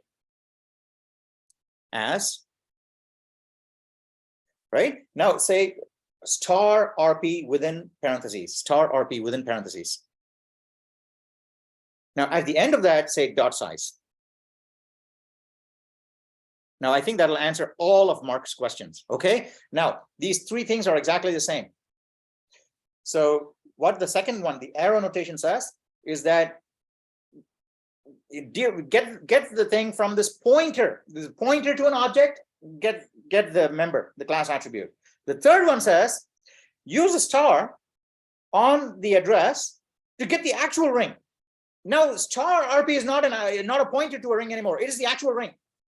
Now that you can just do a dot, just like a regular ring, because it's an actual ring. Now, is that clearer? So there's three ways in which you can get a member. One is directly on that on with the dot. If you have a pointer, you can say arrow, or you can dereference a pointer and then say dot. There's three ways. Yes, they're all the same. Mark, you still thinking? Hey, Mark, I can hear you. Mark, can you hear me? Oh yeah, sorry, I was muted. So is that clearer now? Yeah, I'm just so can you just say what this again? What this asterisk means? Like the asterisk RP. Which one? This, the one I marked. Okay, so what you're saying on that line is basically declaring a pointer variable. Now, how do you know it's a pointer variable? The star is an operator that says whatever is to my right is a pointer. I will give you the contents of that pointer. That's the meaning of star. Star means I will take the pointer to my right, go to that pointer, get its contents, and put it in here. So star RP is essentially the same as the contents of RP. Oh wait, I thought ampersand is the contents and No, when ampersand you- is the opposite. Ampersand is oh, the is opposite. the address? Address, yeah. Ampersand takes an object and gives you the address of it. And star is the Okay, opposite so- of ampersand because it takes an address and gives you the content. They're exactly the opposites of each Okay, other, I like see, log I and see. EDX. That makes sense. Yeah. Okay. Everybody okay now? Everybody okay? This is a really, have- I think, for beginning C++ students, especially students who come from other languages, Java and Python, this is a little, I don't know, out of the ordinary. Yes or no? It's slightly out of the ordinary, isn't it? Because, Yes. and it takes a little while. It takes it, and I can tell you, it is not understanding. Okay, you have to get used to it. Yeah, You it's can't say I'm different in going to think Python. about this. You got to get used to it by doing it repeatedly and just and knowing this is what it is. Because you have to, it's new. You don't encounter this in other languages. There's a contents of, and then there's the address of, and they are opposite to each other. And you got to wrap your head around it. It's just like a ring. You got to wrap your head around it. And it takes time. It takes time. Okay. And practice. That's why practice is so important in computer science and programming. Just like in music, right? Any art form, practice is the most important thing because there are so many things that you have to get used to. Computer science programming is not all about understanding, even math, right? I think 50 to 60% maybe understanding the concepts, but the remaining is getting used to the concepts. And people who just say, I'm going to understand the concepts and pass the exam, they're screwed because, they'll forget it. But you get used to it, that's when it becomes part of you. Then you have a section of your brain dedicated to that, your neurons will be configured permanently like that. So, so getting used to it is the big deal. Is everybody okay now? Yeah. I have one last question. Sure. Yeah. So can you scroll down to like where we were at. Yeah, so it says there that it's capital ring. Mhm. Oh, here it is. So the capital ring is a data type then? On line, are you talking about line 113? No, scroll down more. Line 136. It's like ring and then star RP, because I looked on Oh, web. okay. Yeah. All right. All right. So yeah. Yeah. I thank you for asking these questions. Okay. First of all, if you wanted an integer variable, let's say I want an integer called n. How would you declare it? Int n. Yes. Good. All right. Everybody okay so far? Okay. Now I want a pointer to an integer. How would I declare it? How can I declare a pointer to an integer? Now, as it happens, Integer star n. yes. And why do we do that? People say, and again, this is actually very important. If you go to Stack Overflow, you'll see a lot of questions asked by people, and people actually answering that incorrectly. Lots of people saying, this, and you'll know the reason why those things are incorrect. Okay, so when I say I want a pointer to an int, I'd say int star n, and people incorrectly assume that int star is of integer pointer type. So you say int star n, m, q, all of those are pointers to integer. Right. So in fact, go to line 138 and hit enter. Go to line 138 and hit enter. Enter. Right. One more blank line because it's a new concept now. One more, comment. Right. And say wrong way to declare. It's a wrong way to declare multiple integer pointers. Right. Multiple integer pointers.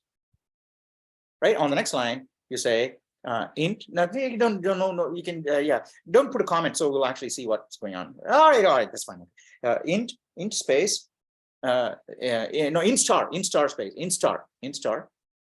space and then say PQR P comma Q comma R, right, semicolon. Now on the next line, start a comment saying many people mistakenly assume that int star means it's a data type that is a pointer to an integer, right? Many people incorrectly assume that int star is a data type which is a pointer to an integer.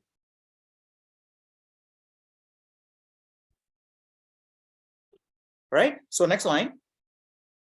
Yeah, that is wrong. Okay, all caps, that is wrong, right? Yeah, wrong.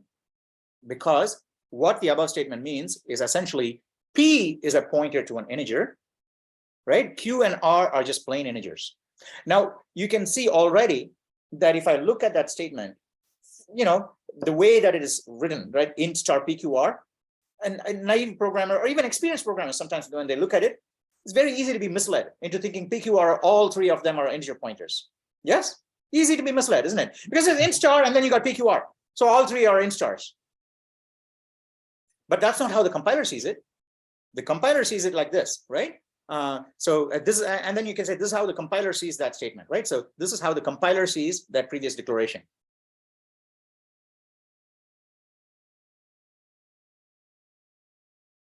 Yeah.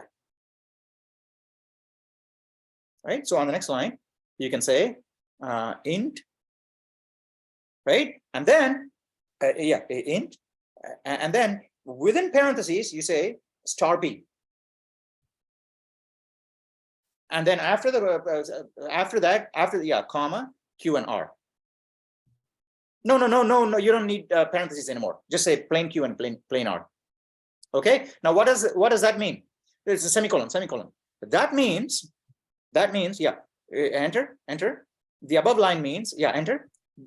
This means that star P is an integer. P is not an integer. Star P is the integer. Yes or no? The three integers that we wanted are Q, R, and star P, not P. Yes or no? It's a very subtle point, okay? So I need all of us to be on the same page here. Star P is the integer. P is not the integer. Okay?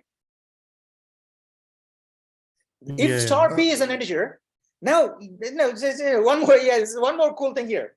If star P is an integer, what can P be? The contents of P is an integer. That means P has P got is to be an address. Yes. Yes. Right. Okay. So only P is an integer. Only P is a pointer, and the remaining Q and R are just plain integers. Does that make sense now? Yes. So if we see out P, it would print out like an address. Yeah. Why don't you try it? Try it. Do a C out right there. Yeah. Put a C out. Put a C out. Put a C out. C out P, and we'll print some weird hexadecimal number. Endel. I'm pretty sure you'll see some long hexadecimal number. Okay, run it. Should be. Oh, you got some. Oh, yeah. We put the parentheses just to help us. Okay, get rid of the parentheses. The compiler. Yeah. Okay. Oh, wait. Redeclaration. You got one more? Yeah, it's up. Yeah, further up. Yeah, there you go. That should be. Yes. Yeah. But if you print star P, it'll print 0 because the contents of that location has some junk in it, right? It won't print 0, but it'll actually be not hexadecimal. It'll print a number. If you say, C out star P instead of P, print C out star P. No, not there. Oh, I see. C out star P. Okay, now you'll actually see a big number instead of, you can comment out the for and all, right? For loop, or you can scroll up, right? Scroll up. Why didn't it print anything? Professor Mask, what happens if you don't put a asterisk when you define it? If you scroll up a bit, please. It'll just treat. Yeah, if you don't where? put this asterisk here and you just write RP is equal to ampersand ring, no asterisk there. Oh, you won't compile. Oh, I see. I just- Ring RP. Oh, I see. Ring. It won't compile. Because what you're saying there, if you didn't have the star there, what you're saying is that to the compiler, RP is a ring. RP is not a pointer to a ring. If you didn't have the star, you're saying RP is a ring. Yes. Right. So you're trying to, but on the right side, what do you have? On the right side. I see. So you're getting So an it'll- address, but so it's like I can't assign, a variable to an address unless it's an asterisk, basically. Yes. I see. You can't Okay. you can't assign a pointer to a non-pointer. So if you didn't have the star on the left, it's not a pointer, it's the actual ring. But on the right side, you have a pointer. So the compiler will say, hey, you're trying to assign a pointer to a non-pointer. I see. Hey, Okay. try it. You can always try these things. Do that. Get rid of the star in front of the RP. No, this one. No, you run this. Why? Actually, hang on. Why didn't this print the value of P? Oh, I see. Because P didn't have anything in it. Is that why? No, it didn't do anything. It didn't even do the for loop. Why didn't it do the for loop even? Seg fault. It seg faulted when it tried to get the value at P. Oh, yeah, of course. Yes, Nothing. that's why it's seg fault. Yeah, seg fault is reasonable. that is something that you would have expected. Okay, but I was just surprised it didn't say seg fault and just appeared to run successfully. Right? It's seg faulted because P is not initialized. It's a pointer. It's pointing somewhere in memory, but it is not initialized to something that was allocated to you. Not yet. Anyway, right? It's just pointing somewhere in memory, and you're saying, go and grab the contents of the memory, and maybe that that junk location points into Mark's code or someone else's code, and so it'll do a seg fault saying, hey, you're trying to access something that doesn't belong to you, and kills your program. That's why I didn't see it. Yeah, but in fact, no, you can't do that too. Even that'll also create a seg fault because you're saying put 2 in Mark's put 2 in Mark's pantry out there, right? Because you're saying I got a pointer. Some random pointer out there. It's not allocated to something that belongs to me. Some random pointer points some random address. Put something in this address, right? So that's like saying, pick a random address out of the telephone book and put something in that home, right? And that person is going to be really pissed, right? Because that home is not allocated to you. It doesn't belong to you. So what you have to do is, get an address and then also say, well, I want to buy the home that belongs in that address, and then you can put your fridge in there. Okay, so that is your new. So you say, give me the address. Now I want to go and say, give me a new home in that address. Okay, that is your getting your heap allocation. And now you can say, well, now that belongs to me. I can put a fridge in that home. Yes, that's why the new is important. If you didn't have the new, it'll say, the government will say, hey, you're trying to break into someone's home, and put stuff in that guy's home. We'll arrest it. Okay, seg fault right there. Does that make sense? I know this is a little out of the ordinary for lots of us because pointers, we're dealing with pointers for the first time, and it takes a bit of time. So I'm happy to give you all the time you need to get, it needs to soak in completely. Yeah. Is everybody okay so far?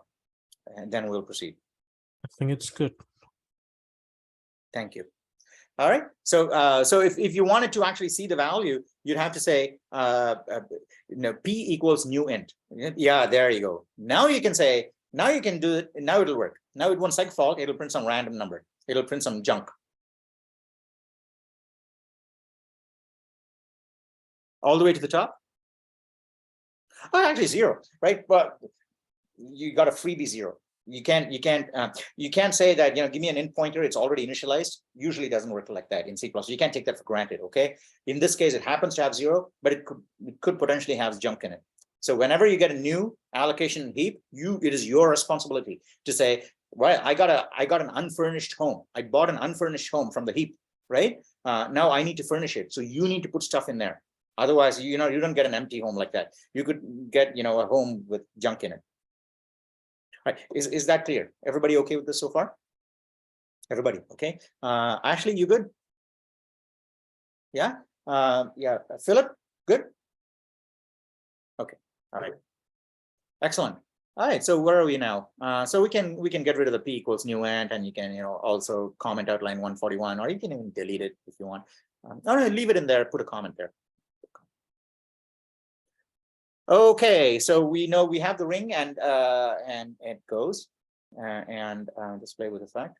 Now, yeah, all right. So what we'll do now is develop a way in which we can print the ring out using display with effect. Okay, so get rid of the for loop. Get rid of the for loop because that for loop was there only to make sure that the ring was okay and all, right? So now put a comment there saying let's try and print out the ring. Okay. Print out the ring. We should not say try like Yoda, right? There's no try. It's only do. So let's print out the ring. Let's print out the ring. Let's try. Yeah. All right. So so the reason I'm deliberating is whether we should have a separate method for this, or we can just print it out. We'll just do it here, and then later on we'll move it into a method of its own. Okay. So what we want to do is essentially construct a string with all the numbers in the ring, one after another, separated by vertical bars. How can we do that? All right, so let's do we don't need a comment there. Yeah, okay, yeah, all right. The string, by the way, not sting, right? So all right, so on the next line, start a for loop. Let's say start an empty string. Okay, let's say string s for now, right? Because we're going to change all this later on, right? String s equals empty string.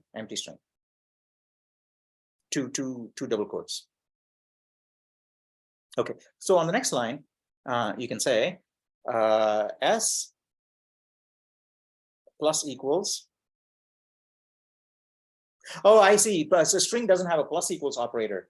Can we use iString stream? Are you guys okay with using iString stream? Yeah. Anyway, let's use it. Okay, it will be useful practice for you. Say iString stream is, right? Instead of string s equals, you just say iString stream is, right? iString stream is. No, one word, iString stream. Space is, right? And get rid of the string s equals above that, right? We don't need that anymore. And because we're using iString stream, we need to go right to the top and say hash include s stream.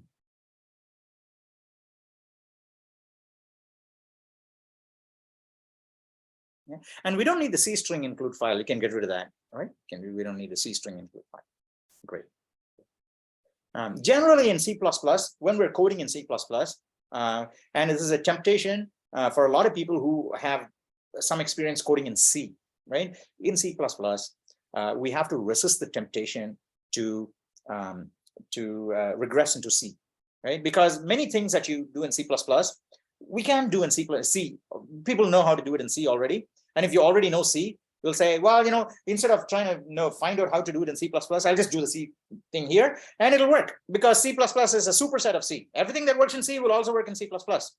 But we have to resist the urge to say, I'm going to do it the C way, right? That's why even in our Quest and everything, I try not to use printf and sprintf, because even though printf and sprintf are so much more convenient to use than cout with all the set width and messy formatting in C++, because C++ string formatting is not all that easy compared to C. Printf is really cool, but even then I try not to use it because it's not very instructional, right? You can use printf and sprintf after you're solid on C++, then you can use this. But in the beginning, you should try not to use it. Then only you'll pick up the C++ way of doing things. Okay, so I asked left shift.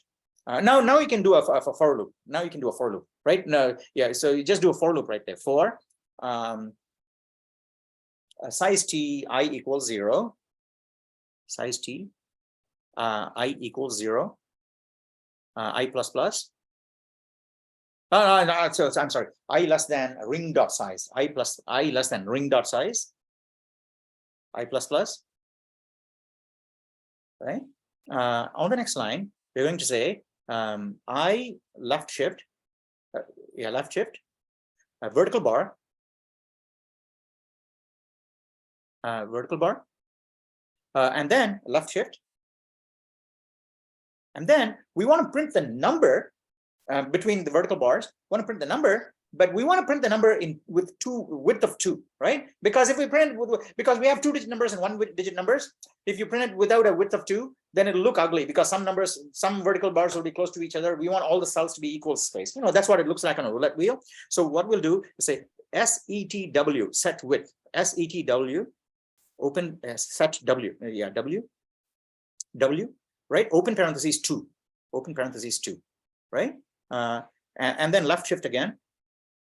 The number, I think, how do we get the, oh, I see, right. So before the for loop on line 152, hit enter one more time. And say node star. Oh, you actually do have that already. Node star cur. You have cur already, right? So, all right. So cur arrow data. What did we call it? Cur arrow num. Num. Oh, And then left shift. Sorry. Oh yeah, real quick. I was just gonna say in the for loop, size the method, right? Set is a method. I don't know if it's a method or a macro. Size for ring dot size. That's a method, right? Oh yeah. Inside the for loop. No. Will is saying in the for loop. Oh, unless we. Oh yeah. Or Size is not a method. already? Size is not a Okay, method. never mind. Okay, sorry. Yeah. So I thought it was a method. Because of vector and all. Maybe at some point. Okay, that's a very good point, Will. In fact, what you should do is go to the ring method. Go to the ring class. And let's do the right thing and say, create a size method right there. Create a size method, size t size, and then return. In fact, change that variable from size to length. A size t length on top. On line 104, say length. Length, and say return. Size t. Size is a method, but it will return the length. Right there, you can say get rid of the semicolon, curly brace, on the same line, return length. Yeah. All right. So we're progressing towards making those things private. Right now they're not private, but later on you can make them private, because now you have a getter for the set, size. So now you can make that a size, and all right, 2020. All right. I think, all right, good. Now that'll keep everybody happy, right? So that it is a method now, so we can access it like a method. Okay, set width 2. I think set width, someone has to Google and find out. I think it needs qualification with the iOS namespace, and it needs a hash include file at the top. Yeah, you need IO manip. It's IO manip for set W. Great. So no, not there. You at the very top, you need to hash include IO manip, right? Manipulation, IO manip, hash include IO manip. manipulation. And then when you use iOS, I believe iOS double colon set with this the thing, but again, someone should find out. iOS, no, lowercase iOS.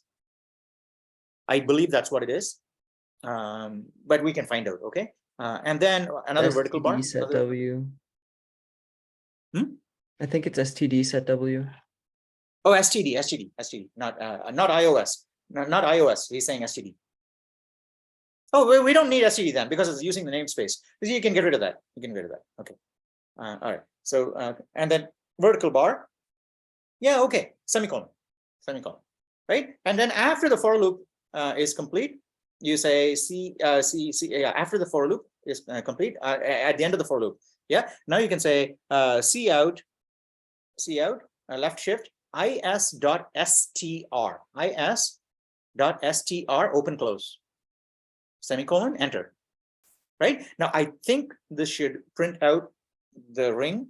Oh no, one more. We forgot to do one more thing. Okay, we need to say cur equals cur arrow next inside the inside. You can say cur equals cur arrow next. Now we got an error when we tried to compile it. What was the error? Oh, we got lots of errors. Okay, let's look at the first one. Operator left shift.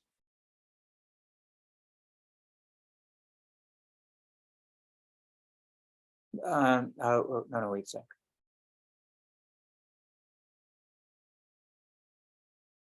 IS left shift. I think you can't Why? input to an I string stream. I think you have to like.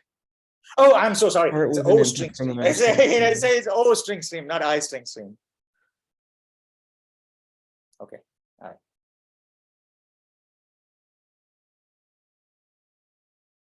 Nothing? Oh, it's in an infinite loop. It's in an infinite loop. Kill it. Why is it in an infinite loop? Yeah, we're running into all these problems, which is really cool, right? Because these problems are what teaches really, I think. So why is it just print the word hello or something before that cout, so we know it's actually exiting the loop. We don't even know if it's exiting the loop right now. Not there. After the for loop, say cout hello. After the for loop, yeah, cout hello. We'll see. Let's make sure it's actually exiting the for loop first. Within quotes, and then endl. Right, run it. We'll see if does it actually get to the end. Oh, so it is basically stuck in the for loop. So why is it stuck in the for loop? I plus.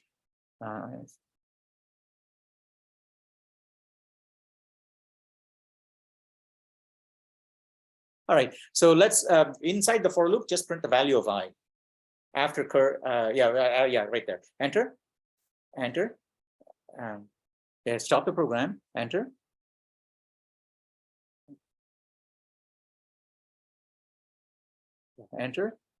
Not there. Before the is left shift itself. Yeah, there you go. Enter. Cout left shift. The value of I equals within quotes and then I. You Do can say we I ever equals. set the value of ring dot length? It might be. I thought it was set to the uninitialized default. size wasn't it? T, which is like crazy high. I see. Endel, by the way, Nemo, and let's look at what Nemo said. Adam said, okay, put an Endel. So he's saying we didn't set the size of the ring, but I thought we had a default size 20. There we go. It's 20, isn't it? Oh, we didn't set it up there in the I mean, constructor. the actual member variable length. Oh is yeah. never I initialized. think we didn't set it. Okay. And size T So is in the constructor, you need to say, go to the constructor and say len equals n. Len equals n. Length equals n there. And then it's notable to note that like size T is different than like normal integers or whatever. When you don't give them a default value, if you just say like size Tn and then put a semicolon, it's going to be some garbage value that's crazy high. Yes. Even integers too, by the way. Even integers, none C++ will not initialize anything for you. Even integers. If you say int n, n will also have a garbage value. I know it shows up as 0 sometimes, but you can't. We can't rely on it. Yeah. Wait a sec. Did we get everything? So length. Did we set size? Okay, why does it look so ugly? Oh, we're printing 2 bars. All right. So hang on. So so we don't need. Yeah. I think that's what it is. We do need a bar outside the for loop though. Outside the for loop, we need a bar. Yeah, outside the for loop, we need a bar and then new line after that.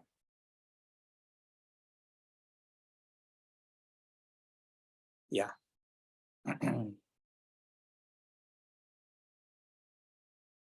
We need to look at why isn't it not printing the last bar after 20? It seems to print a bar before. Oh, yeah, because the C out is before the I is take that line 165. It needs to go after the other the C out after that. So no, take out line 165. Just change this. Cut it. Just change C out to IS instead of. Yeah, moving okay, it. you can do that too. No, yeah, I think you can just say that's good. Yes, thank you. All right, all right. So it still looks a little ugly. Let's put a There's couple like a of, weird let's put space. on both sides. Yeah, let's put a space on both sides. In that IS, after the vertical bar, put a space. After the vertical bar, put a space, and then put a space after at the very end also. At the very end also. There. Now I think that might look slightly better. Yeah, okay. I think that looks better. Yeah. For some if reason, you want to like make for it, like the first, there's like an extra space. I don't know.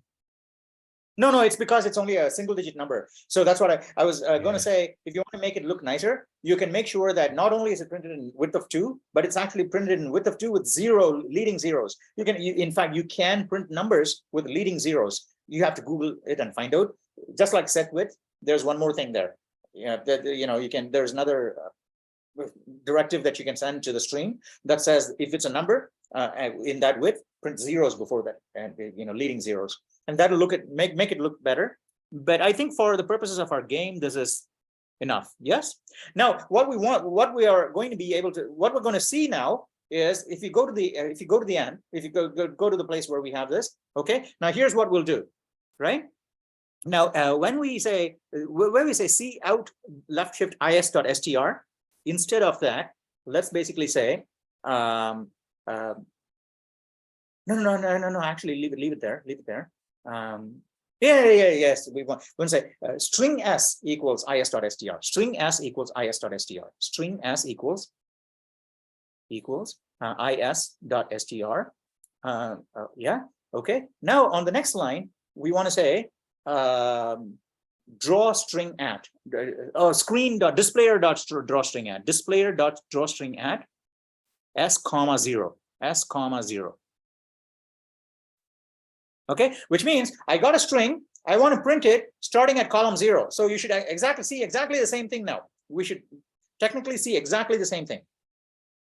Yes. Oh, you get rid of the I equals and all because that's debug information. We don't need it. The method for filling or like padding with like a character is set fill. It's also an IO manip, and I put it in chat. And if you include that right before set W, it should just put a 0 before all the ones that are just great. digits. Can you do that, Nemo? I think it'll look a lot better with that. So yeah, I think it is. What do you say? I don't know if it works after, but I did it before, and it worked. I mean, it might work the other way around. Oh, I think it didn't do it. In Google for examples of set fill, maybe. I don't know. You have to put set fill. I put set fill before, and it worked fine. Sorry, I don't have any information about that. Wow, I didn't say hey Google and it picked up. I just said Google, right?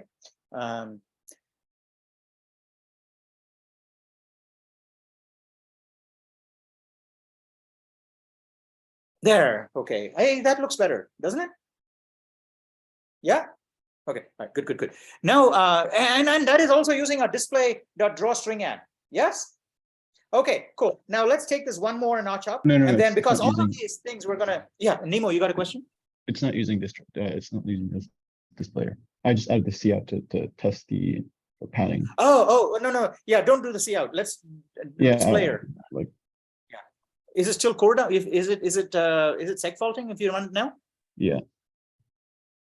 No, we're Oh, just it is never. seg faulting. We're just never calling the like flush the screen Oh yeah. Sure. method. Oh, I see, I see. No, you can say endl, say see out endl, see out, no, so just say see out endl, see out endl. Oh, okay, I'll be honest. Oh, you want to do flush? Yeah, okay. Displayer.flush, and you want another method then. Go to your display class, and say flush. Yeah, you want one more You just method? have to do draw Like- screen. Oh, okay, I'll do that. No, just do see out dot flush. I think it's easier, right? Just do see out Draw dot screen flush. has an explicit flush in it. Is it? Okay, cool. But wouldn't it be doing the entire? Oh, I see. Draw screen. Yeah. Okay. But yeah. I wasn't sure what else draw string does, and so I was worried that it may be inefficient. Okay, good. So now this works. Why aren't we getting the last vertical bar? Oh, because we're not printing. Okay, that's okay. That's okay. All right. So here's what we're going to do now. Yeah, just check. I have to head out. Bye. Oh, is it 10 already? Oh my gosh, it's Yeah. 10. I'm so sorry. We're having a lot of fun. I was having a lot of fun. I'm sorry. Were you guys having fun too? I'll post these. All right, thanks. All right, so please save this code, okay? Please save this code, share it in Reddit, and then next week we're going to pick up this code, and then I think there's just very little left now. All right, all we need to do now is essentially do that effect where that thing rotates, and in order to make that rotate, all we're going to do is take that for loop, put it inside another for loop, right? Print the string with the draw with effect, and then move the first element to the next one, and then do the same thing again, and it'll look like this thing is rotating 50 milliseconds, right? Try it out, and maybe share that code on thing. And then once you've got the animation going, we can now build a rand and selecting and betting and all, right? When we can take turns saying, I'm going to bet on 45. Well, there's no 45. You definitely lost your money there, right? I'm going to bet on 8 or 7 or 6 and so on, and we can actually have a game. We can actually play a game in class. And it's pretty Thanksgiving is over and all, but you can certainly take this game to a meetup or something and play with people, and it'll be fun, I think. All right, it looks like fun in my mind. Thank you all for sticking around.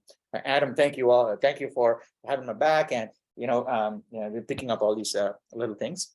It was very useful. Managed to get through a lot. Thanks. Okay. All right. So have a good weekend. And please be coding. This is very critical. This part of CS2A is very critical, because if you miss out on the pointer aspect of it, 2B and 2C, you'll get slaughtered, because everything else you can learn in other languages too, right? Up until pointers, you're going to learn. Whether you do Java or Python, you're going to learn all of that.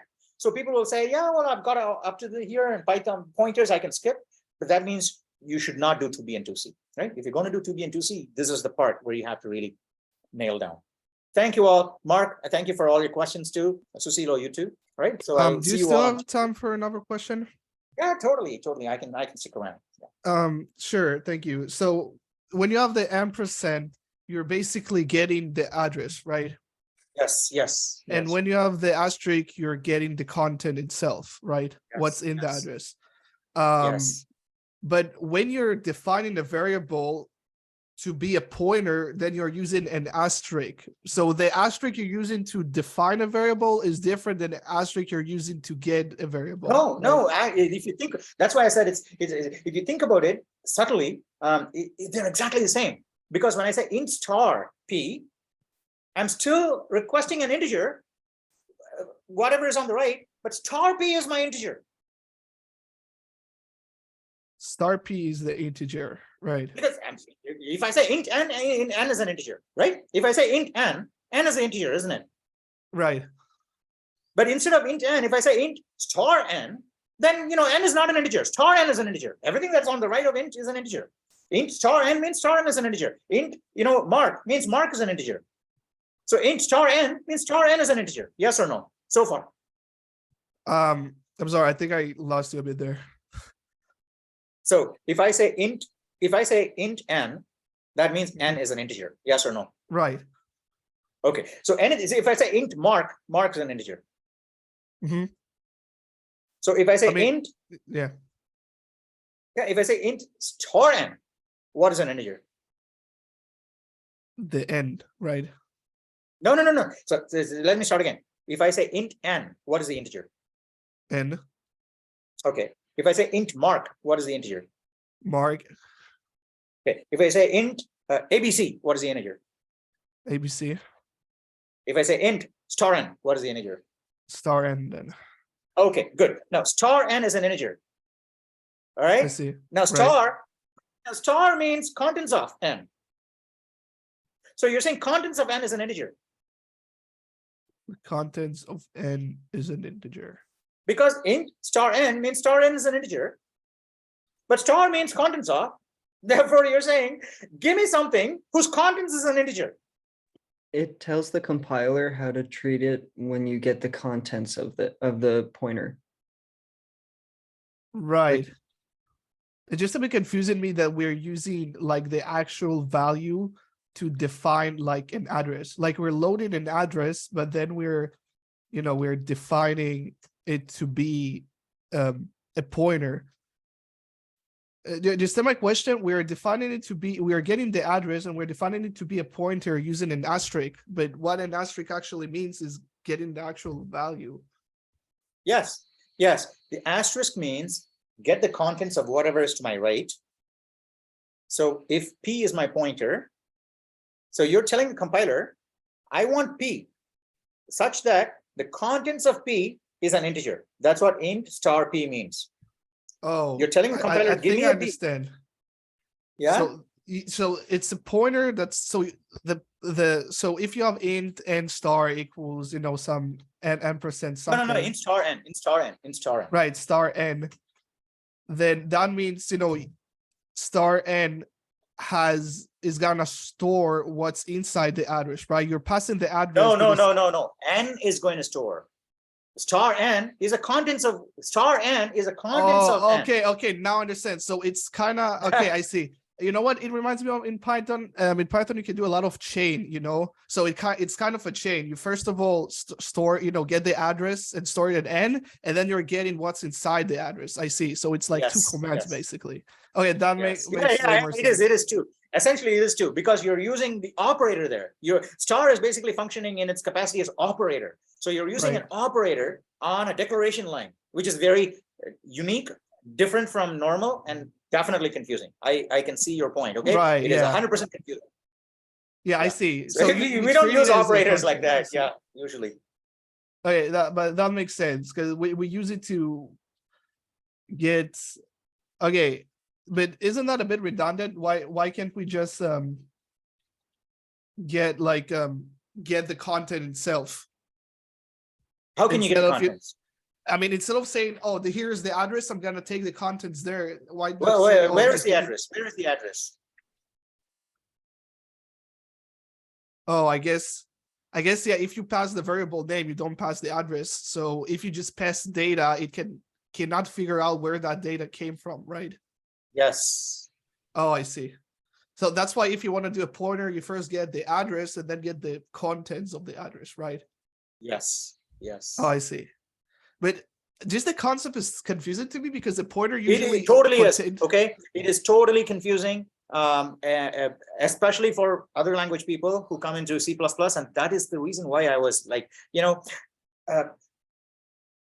drawing on and on about this thing and saying, because you asked the question, but I'm pretty sure that at least 75% of our class is not 100% comfortable with pointers yet. But it is like super duper important to get comfortable with pointers, and so please make this. So a pointer stores the actual value. I was sure a pointer stores the address itself, not the value. That's address inside. Only. It does not store the pointer. It does not store the actual value. The pointer is a variable that stores the address only. You need to go to the pointer to fetch the contents. That is what the value is. So when we say int and asterisk, I mean asterisk. No, int star int asterisk. Right. So when we say that, we're not defining the pointer, right? Because we eventually are getting the actual content. So yeah. So when you say int star p, that p is actually some value like 4500 L right. road. P is the pointer, but the int itself is the star of the pointer. Oh, so you're essentially defining a pointer and a value in one line, right? Yes. Okay, That is why it's confusing for lots of people. Yeah, That's that why it's makes sense confusing. because for a lot of it's people. Please explain this. right. Please explain this to all of your classmates who didn't ask the question but are still unsure, okay? Because this is like super critical. Yeah, I will try to write maybe a Reddit post about it to explain that it's, you know, we're doing essentially two commands, not one. We're storing, first of all, we're storing an int as a value. And so we're first defining a pointer, p is a pointer, and then we're defining an int, which is asterisk p, and this is the actual contents. And we're doing two commands Yes. in one line. Right? Yes. Okay, that Yeah. makes way more sense. One more small subtlety there is that when you say Uh-huh. int star p, it does not give you the contents. It just says p is something that can point to an address, but it is not pointing to any specific address. It's just junk at that point. Only when Right. you say p equals new, then it says, okay, p points to 4500 El Monte Road. Wait, I'm sorry. something like that. When p equals what? New integer, where only the new thing gives you an actual address. Until then, it says this is an envelope. You can put an address on it. So But like it's there's an just an envelope. operator called new. When you want to put something at the contents of a pointer, you just like, as you would otherwise do it, you call the constructor and then you just put new before it. So like for a display with effect class, you would have like a display with effect, like a pointer, like star, whatever you're naming the variable, equals new display with effect, whatever the Just integers, constructor, right? you know, parameters are, you know, instead of just equals display with effect, whatever the constructor parameters are. The new Same thing just as what tells it- Adam said, but using integers, right? So you think about it using integers, the same as what Adam said just now. Is if you say, give me a new integer, what it does is that it'll allocate space for an integer in memory, and it'll give you the address where that was allocated. New, that's what new does. New is an operator that does that for you. So Until then, the address is pointing into a random location. So I understand everything, but the last thing you said something about new again. Can you please repeat that? I kind of lost. So if I give you an envelope, right? So if I give you an An envelope envelope? with nothing written on it, a blank envelope, right? Well, a letter. I'm sorry. a What blank is an envelope, nothing envelope? written on it. Yeah, just the paper envelope. Oh, paper okay, envelope. okay, I see. Okay, To give you an envelope, a paper, cover, no address written on it. It's got a stamp, right? It's got a stamp saying, but oh no yeah, address. yeah. You That mean is your that? P. Right, you mean that if you define a space, so if we're talking in terms of assembly language, if I do dot space, do you remember what it is? You allocate space and you have nothing stored there. So what's stored there initially is the address, right? No, Is no, that you what you don't mean? even have allocated space. No, you don't even have allocated space. You Okay, just says something that can point to. It's not pointing anywhere yet. It is just something that can potentially point to. You're saying, here's a blank envelope. It can contain an address on it. Here's a blank envelope. You can write an address on it. Mark Kogan for 14500, Right. something like that. But it's got nothing on it. If you just take the blank envelope and put it in the mailbox, it's not going anywhere, right? right. So you take the blank envelope and say, no, I want a new address on it. New address. That'll say, okay, this is Mark's address. You put it on it. Okay, so until only you when do you that, you give get a it an blank envelope. address, it defines a space, right? Do you remember assembly language a bit? Slightly, maybe? Or Yeah, but I don't. because well, I'm so how do taking you this allocate course memory? right now, so maybe it will be easier to talk in like assembly language terms because assembly language is like way more complicated. It's so funny how like how ugly the code there looks. No, there's actually a one-to-one map between most assembly language constructs and C++, because C++ is very, very close to assembly. Unless you need to do with It is, So, but all the branches and like it's just so messy. Like if you don't comment the code, it literally looks like just commands that don't make sense at all. in assembly. Right. Yeah. But I that's the know thing. people who have written readable code in assembly too. Right? That's impressive.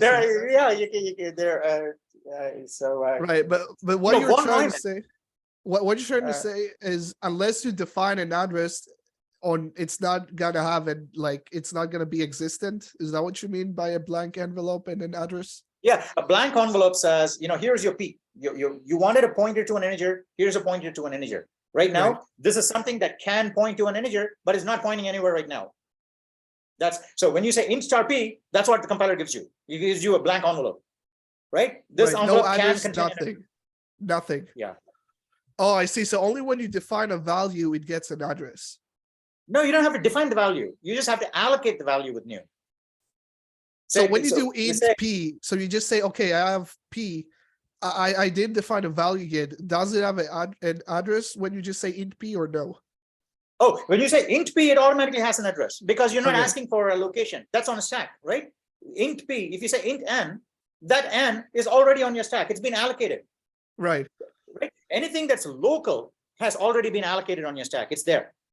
It's only when you ask for something on the heap with new, right?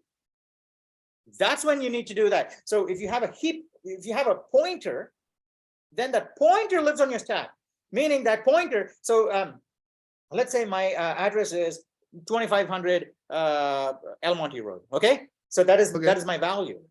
That 2500 El Monte Road lives on my stack. It's already been allocated. However, what's inside of 2500 El Monte Road hasn't been allocated yet. Right. So when you said an empty envelope with no address, what were you referring to in C++? In C++, when you say, give me a pointer, right? It'll just say, here is a variable. Here's a variable that is a pointer. It is not pointing anywhere, but it is capable of pointing somewhere after you do a new. After you do a new and you get an address, that address can be assigned to this because that address is a pointer. You can assign that variable. So anything that is of pointer type can be assigned to this. You can't assign an integer to this, but you can assign a pointer to it. So if you get a pointer with new, which is actually pointing to a real integer, right? You can take that pointer and assign it to p. Right, but how can you define just a pointer and say, okay, I'm defining a pointer in my point to something? How will you write that down? In star p. In star p. If you say in star p. Oh, just star p. Star p basically says, okay, this p is a pointer. It is not pointing anywhere. It's pointing in some random so location. p is the pointer. It's not pointing anywhere, but asterisk p actually has an address, right? No, asterisk p will have an address after p has been allocated. Okay, right, because there's no address, right? Asterisk p will not have an address. Asterisk p is the contents of p. Right, and because p is not pointing anywhere, asterisk p will also not be defined. Yeah, asterisk p is actually junk because p is pointing somewhere else. The contents of some junk location is junk. Segmentation fault if you try and call star p or asterisk p. It happened to us. It happened to us a couple of times today, right? Right. Segmentation fault. It's the same as a null pointer exception. It's like a different name. I don't know what it's called in Python, but Oh, that it's like null pointer when you're pointing to nothing, basically. Yes. It's like trying to get the contents at a null pointer. Something that like an address that not existent, basically, right? Yes. Yeah. That does not exist within your space. Right. It may belong Trying to to someone mail else. that empty envelope. Like they wouldn't know what to do with the empty envelope with no address on it.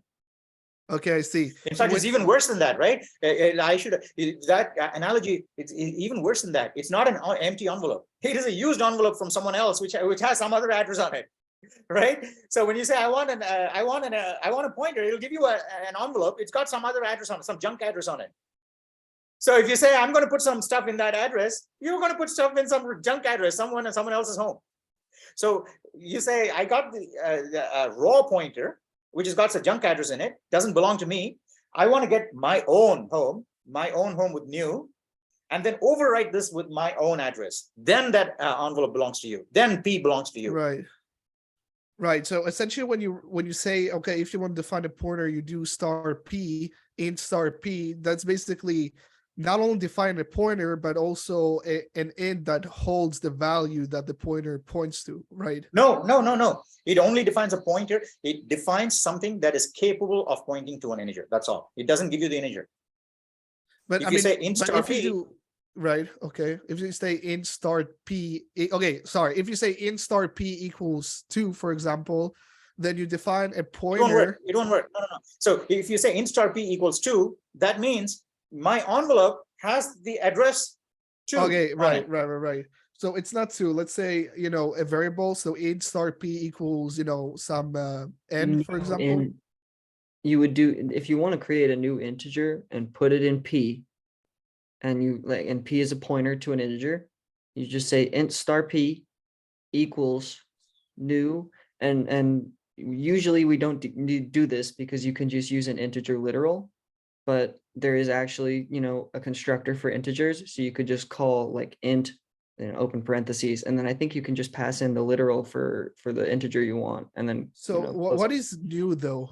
New is an operator. It just says take this constructor, and then, you know, do that thing and put it on the heap. You know, allocate, you know, this information on the heap, which is not local information. This is like globally stored.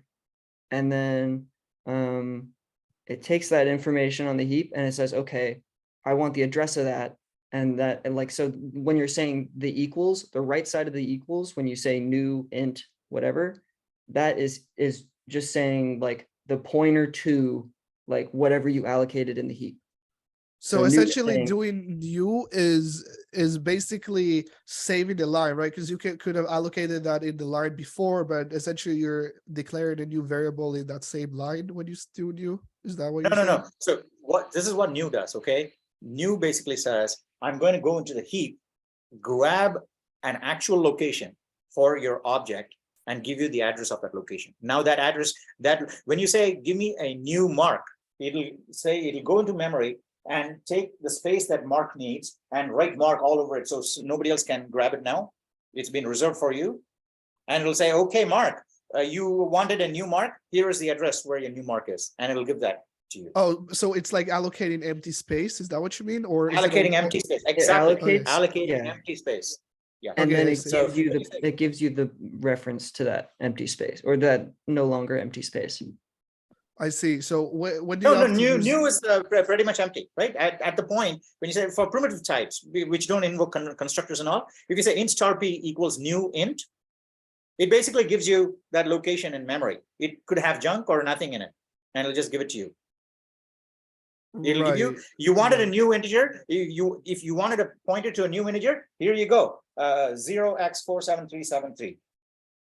It'll say, and that means that if you go to memory location 0x47373, that is the 4 bytes that's been allocated to you by the operating system. Right. So when do I need to use new? When do I need to allocate new space? Because sometimes it does that automatically, right? When I'm doing int t equals 2, it automatically allocates new space and stores it. But when do I just need to do new? When you're using So- a pointer variable, that's it. Yeah. So there's two kinds of memory when your program runs. One is your stack. All your local variables will be on a stack. Right. Yeah. But the stack is limited. It's like 100 megabytes or 200 Right. Yeah. megabytes. It's also in assembly. You have a register called SP, which is the stack pointer, and you use that. to Yeah, return- exactly. We use that to return from function. So you like call a function within a function. So it Yes. kind of stores the return address there. But that's the On the stack you're stack. talking about, right? That is exactly this. Okay. Yes, that is a stack frame. That Right. It's like not your only the return local address. stack, right? Local stack does not only contain the return address. It Right. contains So all it's the not on the variables, hip, right? variables. It's not on the hip. Not on the heap. stack. Not on the heap. Okay. Right. So it contains all your local variables. It also contains the parameters that were passed to this function. And then finally, it also has the return address. Right. So your function will use all its local variables on the stack, right? It'll also pop all the parameters that's been given to it from the stack. And when the function is done, it'll pop the final thing that is a return address and then go to the return I see. address. Okay, that makes sense. So it basically stores that in the order it's gonna use it, right? First the parameters, then the return address, basically. Yeah. I see. So okay, so I just want to come to the conclusion here. So if I do int star p equals new, that's essentially p is gonna be a new int, right? Allocating space and pointing a pointer into that space, right? But essentially, the int itself is gonna be asterisk p, but because there is nothing there, it's gonna store nothing. Junk. Yes. So it's gonna be none type. If No, it it'll be stores junk. nothing? It'll be junk. It'll be whatever that location had. Maybe someone Oh, else yeah. was using computer before you. and they Right, had yeah, junk yeah. We just had like a whole chapter on like memory and like how you clean junk, dirty bit and all that. It's so complicated. Jesus Christ. Computer No, it's architecture. once you get the hang of it, it's actually pretty Yeah, straightforward. it's just so much material into one quarter. It's really intense. No, it's not. It's not so much material. I take my word for it. If you believe me, it's not, it looks like a lot, but it's really just getting the hang of it, which takes a little while. But once you get the hang of it, everything else just flows automatically, bam, bam, bam, like that. Okay, it'll be easy. Yeah. So it's 500 pages, but the first 2 pages are the hard part, and the rest of it will just flow easily. Yeah, I believe it makes me. I'm sorry. I believe it helps me understand C++ better because it's literally the bare bones. Here, the problem I think with lots of people saying that C++ is hard and things like that, really, I think, but I may be wrong, is that they skip the part that is crucially important to C++, and they say, I'm going to understand everything, sophisticated stuff that you do in other languages, everything else, you have to understand that too, but you cannot skip this. And so what happens is that a lot of people, if 500 pages of pointers, let's say, not 500 pages, but if it's 500 pages, oh my gosh, 500 pages is really, really hard to do. But that's because they skipped the first 2 pages and trying to read 498 pages after that. However, if they didn't skip the first 2 pages, the remaining 498 pages are like a breeze. And so the people who complain that C++ is hard are just people that missed out on learning what is critical to make the rest of it easy. Right, and I mean sometimes they don't need to learn C++ because they're trying to do something more, like more that doesn't need C++. It's not like trying to run an intense program, just like a prototype or something. Yes. But yeah, I know what you mean. You can do a lot of stuff just in Python. You can do a lot of stuff in Python. And right, but like running like graphics or like something intense, you can't do that in Python, No, but that I always say people, people say, oh, I need to learn C++ because that's the only way I can run these number crunching jobs, or I have to do heavy duty graphics and all. I think, and that is not the reason why people should learn C++. Okay. Because at the end of the day, you can always use libraries, sophisticated OpenGL libraries, even in Python. Right? They have interfaces. But the reason to learn C++ is that when you program in some other language, you'll actually know the costs involved of all these little operations. Yeah, you'll know what it does. Yeah. Yeah. In Python, it's different. Like if you're in Python, you remember we had this example that if you pass an %, that it's gonna change the actual value, not the copy of it.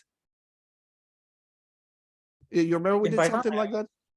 So if you pass to a function just a variable, it's not gonna change the variable unless you add an %, right? It's just gonna change. Oh, so I didn't know Python has a passing by reference too. No. Wait, but that I'm just saying that's what we did, right, in class. Yes. So in Python, it's different. In Python, let's say if you want to say, let's say you want to say t equals something, like t equals t plus 1, you will have to write t equals t plus 1. Because if you write just t plus 1, then it's just gonna have t plus 1 and nothing to store it to, basically. So it's essentially the same as passing a copy, because it's not getting stored. Do you understand what I mean? You have a result and you're not assigning it. So that essentially the same thing as just passing a copy because you're not storing it in the original address. Am I making sense? Because it's a bit different. I'm not sure I understand what you said 100%, but if you are convinced that the pointers notation is clear, I'm happy with that. Yeah, I'm just saying in C++, sometimes you can use references to, to not do equal to, because in Python, if you want to update something, you need to say, I think I know what you're saying. So it's when you pass with like an ampersand in the function, it's the same as saying like it's called passing by reference. If you don't put the ampersand, it's called passing by copy. So if you pass by copy, what it does is it says, give me a variable that's, that has the same contents, it's functionally the same, but it's not, the exact same, it's not the space on, wherever that original variable is allocated. It's not that space. It's not, whatever I do with this one, it's not going to affect that one. If you pass by reference, it is the same as saying like, I've got some, integer, and I pass that into the function and I change that integer in there. That is the same as changing it out of the function. Right. Oh, I Professor, saw, if you yeah, can that's look right. at the I saw chat, it Mark's will make comment more in there. sense. Yes, Yeah, it's T like equals function T. right, T, because you if you said just T say equals function T, it's gonna return a value, well, and you're not doing anything. So it's essentially like passing a copy because you're getting something, but you're not storing it. Yes, and you have, and the problem is it's not just Python, even Java, right? Right. Any language that does not allow you to pass by reference, that's the Oh, only Java option you doesn't have that passing by I reference? don't think so. Okay. Not that's interesting. Java's undergone a lot of changes since I last Java, played I around. don't remember how, like I never, we were never taught passing by reference in Java. It was like, Yeah, it's also it's took the automatically first all, course. We didn't learn Everything is a references. pointer in Java. yeah, So Java, everything's automatically a pointer, which is why you automatically use the new operator when you define stuff, but it just like says, in okay. fact, in now Java, that- it's the opposite problem. Yeah, In it says Java, it is no not possible control. to pass the copy unless you take great pains to make a copy yourself. Java will always pass the Right. original. So yeah, and it's even worse because you pass the original, but you cannot even mark the original as const. Well, maybe you can. Final. There's a final keyword. I think actually it just says no, it's just I'm automatically going to pass a copy. There's no way you can pass by reference. No, yeah, automatically passes the pointer in Java. Wasn't it? It's been too long since I've worked in Java. Yeah. In Java, when you pass pass an object, in Java, it only passes the pointer to an object. It does not pass a copy. So if your caller messes with the object, your object is dead. In Java. So in C++, you can get that effect by passing the address of the pointer or passing by reference. You can pass the object by reference, so you get the actual object over there. But I can, in C++, I can say, I'm going to give you the actual object, but you're not allowed to mess with it. So I can say const in front of the reference. So the other person can't mess with the object, but they can read it. But in Java, I don't think you can even say const in a pointer. You can basically, whatever you get given, you can basically clobber it. And the person who gave it to you, would end up. In Python, you can't do that, obviously, because in Python, I think that everything is passed by copy. You can't pass by reference. I think. I don't know. Java Maybe you is can pass usually passed Right. by value. Professor, I really appreciate the explanation, but I have to go.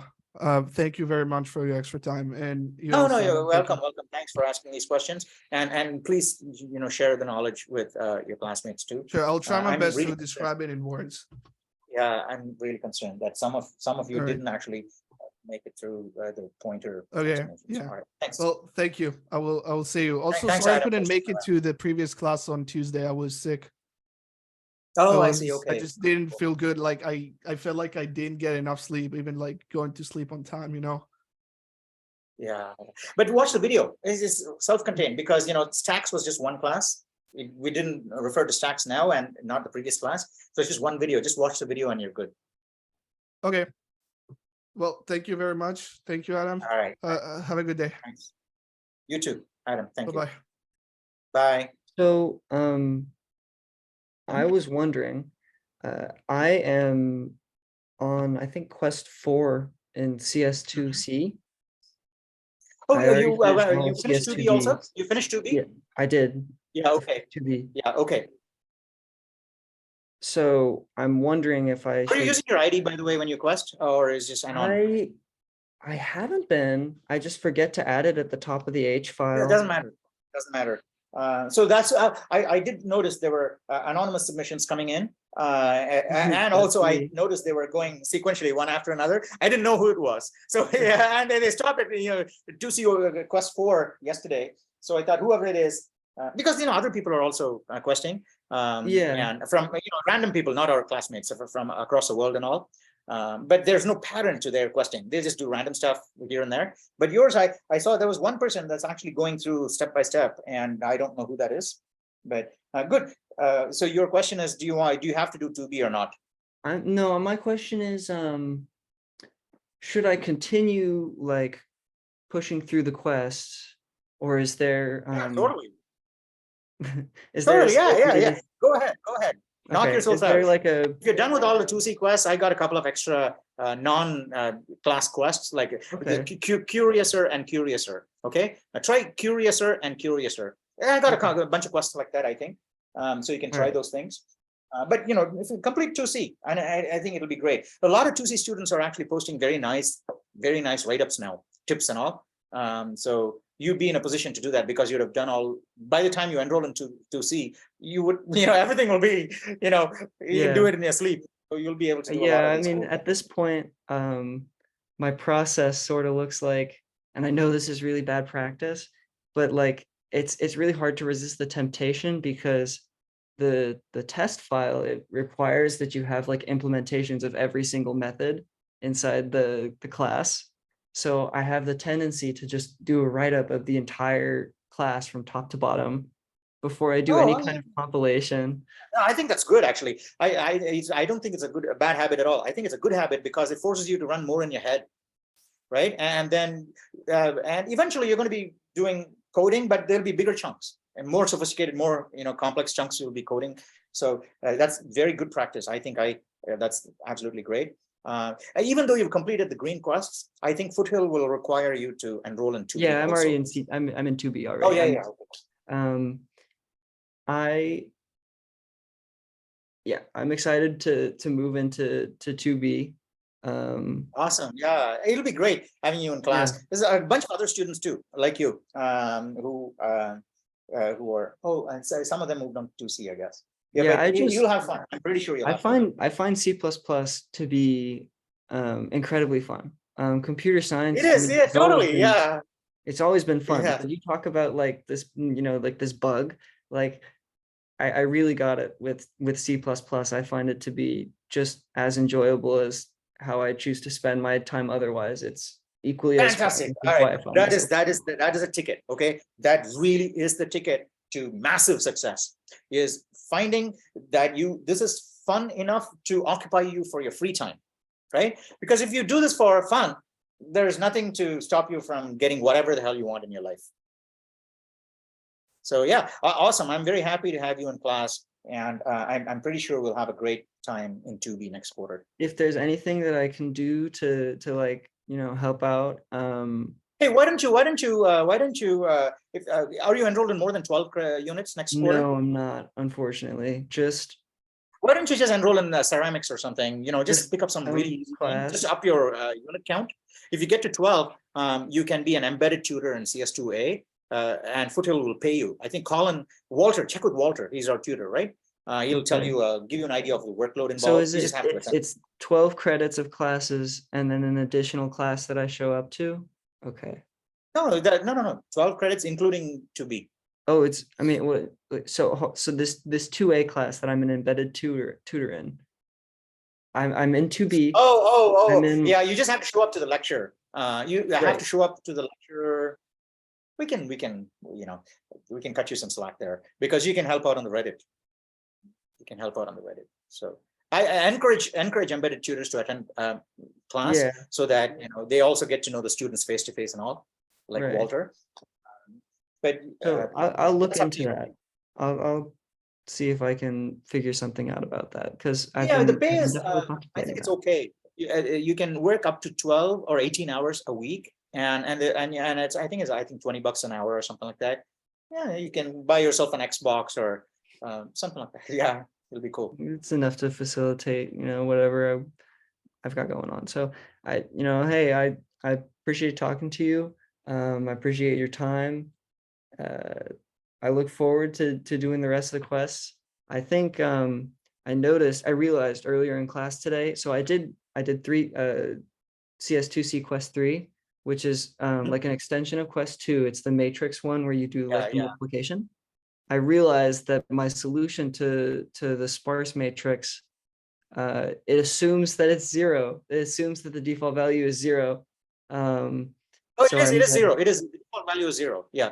For multiplication, it is. But I mean, I might go back and change it so that it doesn't assume that the default value is 0, and then How will you do multiplication? How will you do multiplication if the default value is not 0? So the way that I'm currently doing it is I pour through the rows in the first matrix, and if it's empty, I just move on.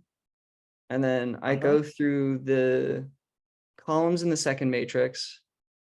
And then inside that for loop, I go through the data entries inside inside the row that I'm currently on. And if the column of the data entry matches up to a valid entry inside the second matrix, it multiplies them because that's the only time that it actually does I see. anything. Is it fast enough to pass the large matrix? It is fast enough to pass the large test. It assumes that the default value is 0, which is fine for getting the password. It's just Yes. But if you get the code to be fast enough with a non-zero default value, I'd be interested in looking at that. That's going to be interesting. I think the way that I'm going to do it, I mean, it's similar to Mary Mina's or whatever. I'm just going to add a step for processing what the default value in the new sparse matrix is or whatever. And then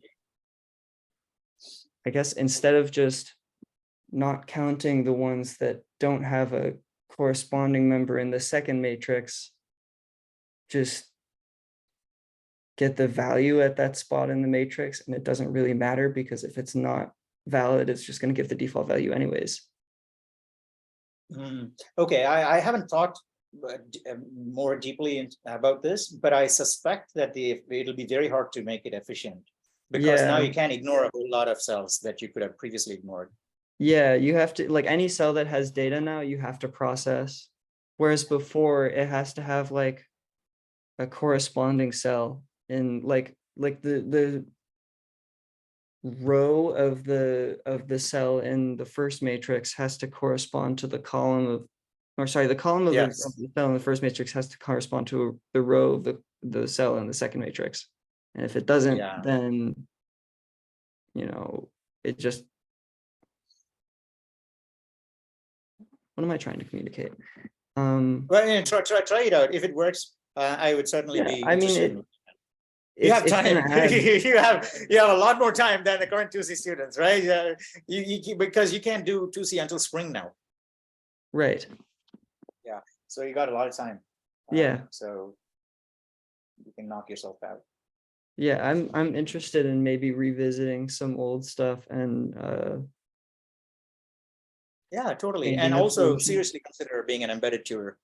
I think you'll have fun. I have been. I will continue to. I will see if what I can do about that. Yeah. And check with Walter. Okay. Because I don't know the full details, right? He knows how much work and how much pay and everything else too. So you can check with him. Okay. I just have to see. I mean, I'm totally willing to do it. It's just that like 12 credits is like I have to get a whole nother class in there now. And I'm already doing that's why I said calculus. pick something like ceramics or ceramics. No, I think so because ceramics does take a lot of time. Well, every class takes a lot of time, really. Because but you can pick some class that is actually easy and that maybe you already know the material and you didn't enroll at Foothill, and so pick up some early math class maybe. Early math class because we also teach algebra and things like that. So pick up one of those classes and it'll be easy and just get it. I should have, I mean, I wish I could have taken like, okay, that's a lot to consider. I could just take like 4.5. What? 2B is 4.5 units, so you probably It's need 4.5 units for 2B. So then 4.5. So you need to have 12 minus 4.5 is 7.5 more units. Right, and I've got calculus 1A, which that's 5 units. Calculus 1A is 5 units. So that's so you need 2.5 units. So I need 2.5 units. Yeah. Okay. You'll find something. I'm pretty sure you'll find something. Yeah, I'll see if I can figure something out. That sounds like, I mean, it's even in something computer science, we teach a 2.5 unit class that's half load. I think it's called CS49. I don't know if they still offer it, but there's other departments in which they offer half size classes too. Okay. All right, I'll look into that for sure. That sounds All like right. it'd be fun for sure. Great. Well, thanks for everything. Yeah. All right. See you next See week. you Monday or Tuesday. Tuesday. All right, bye.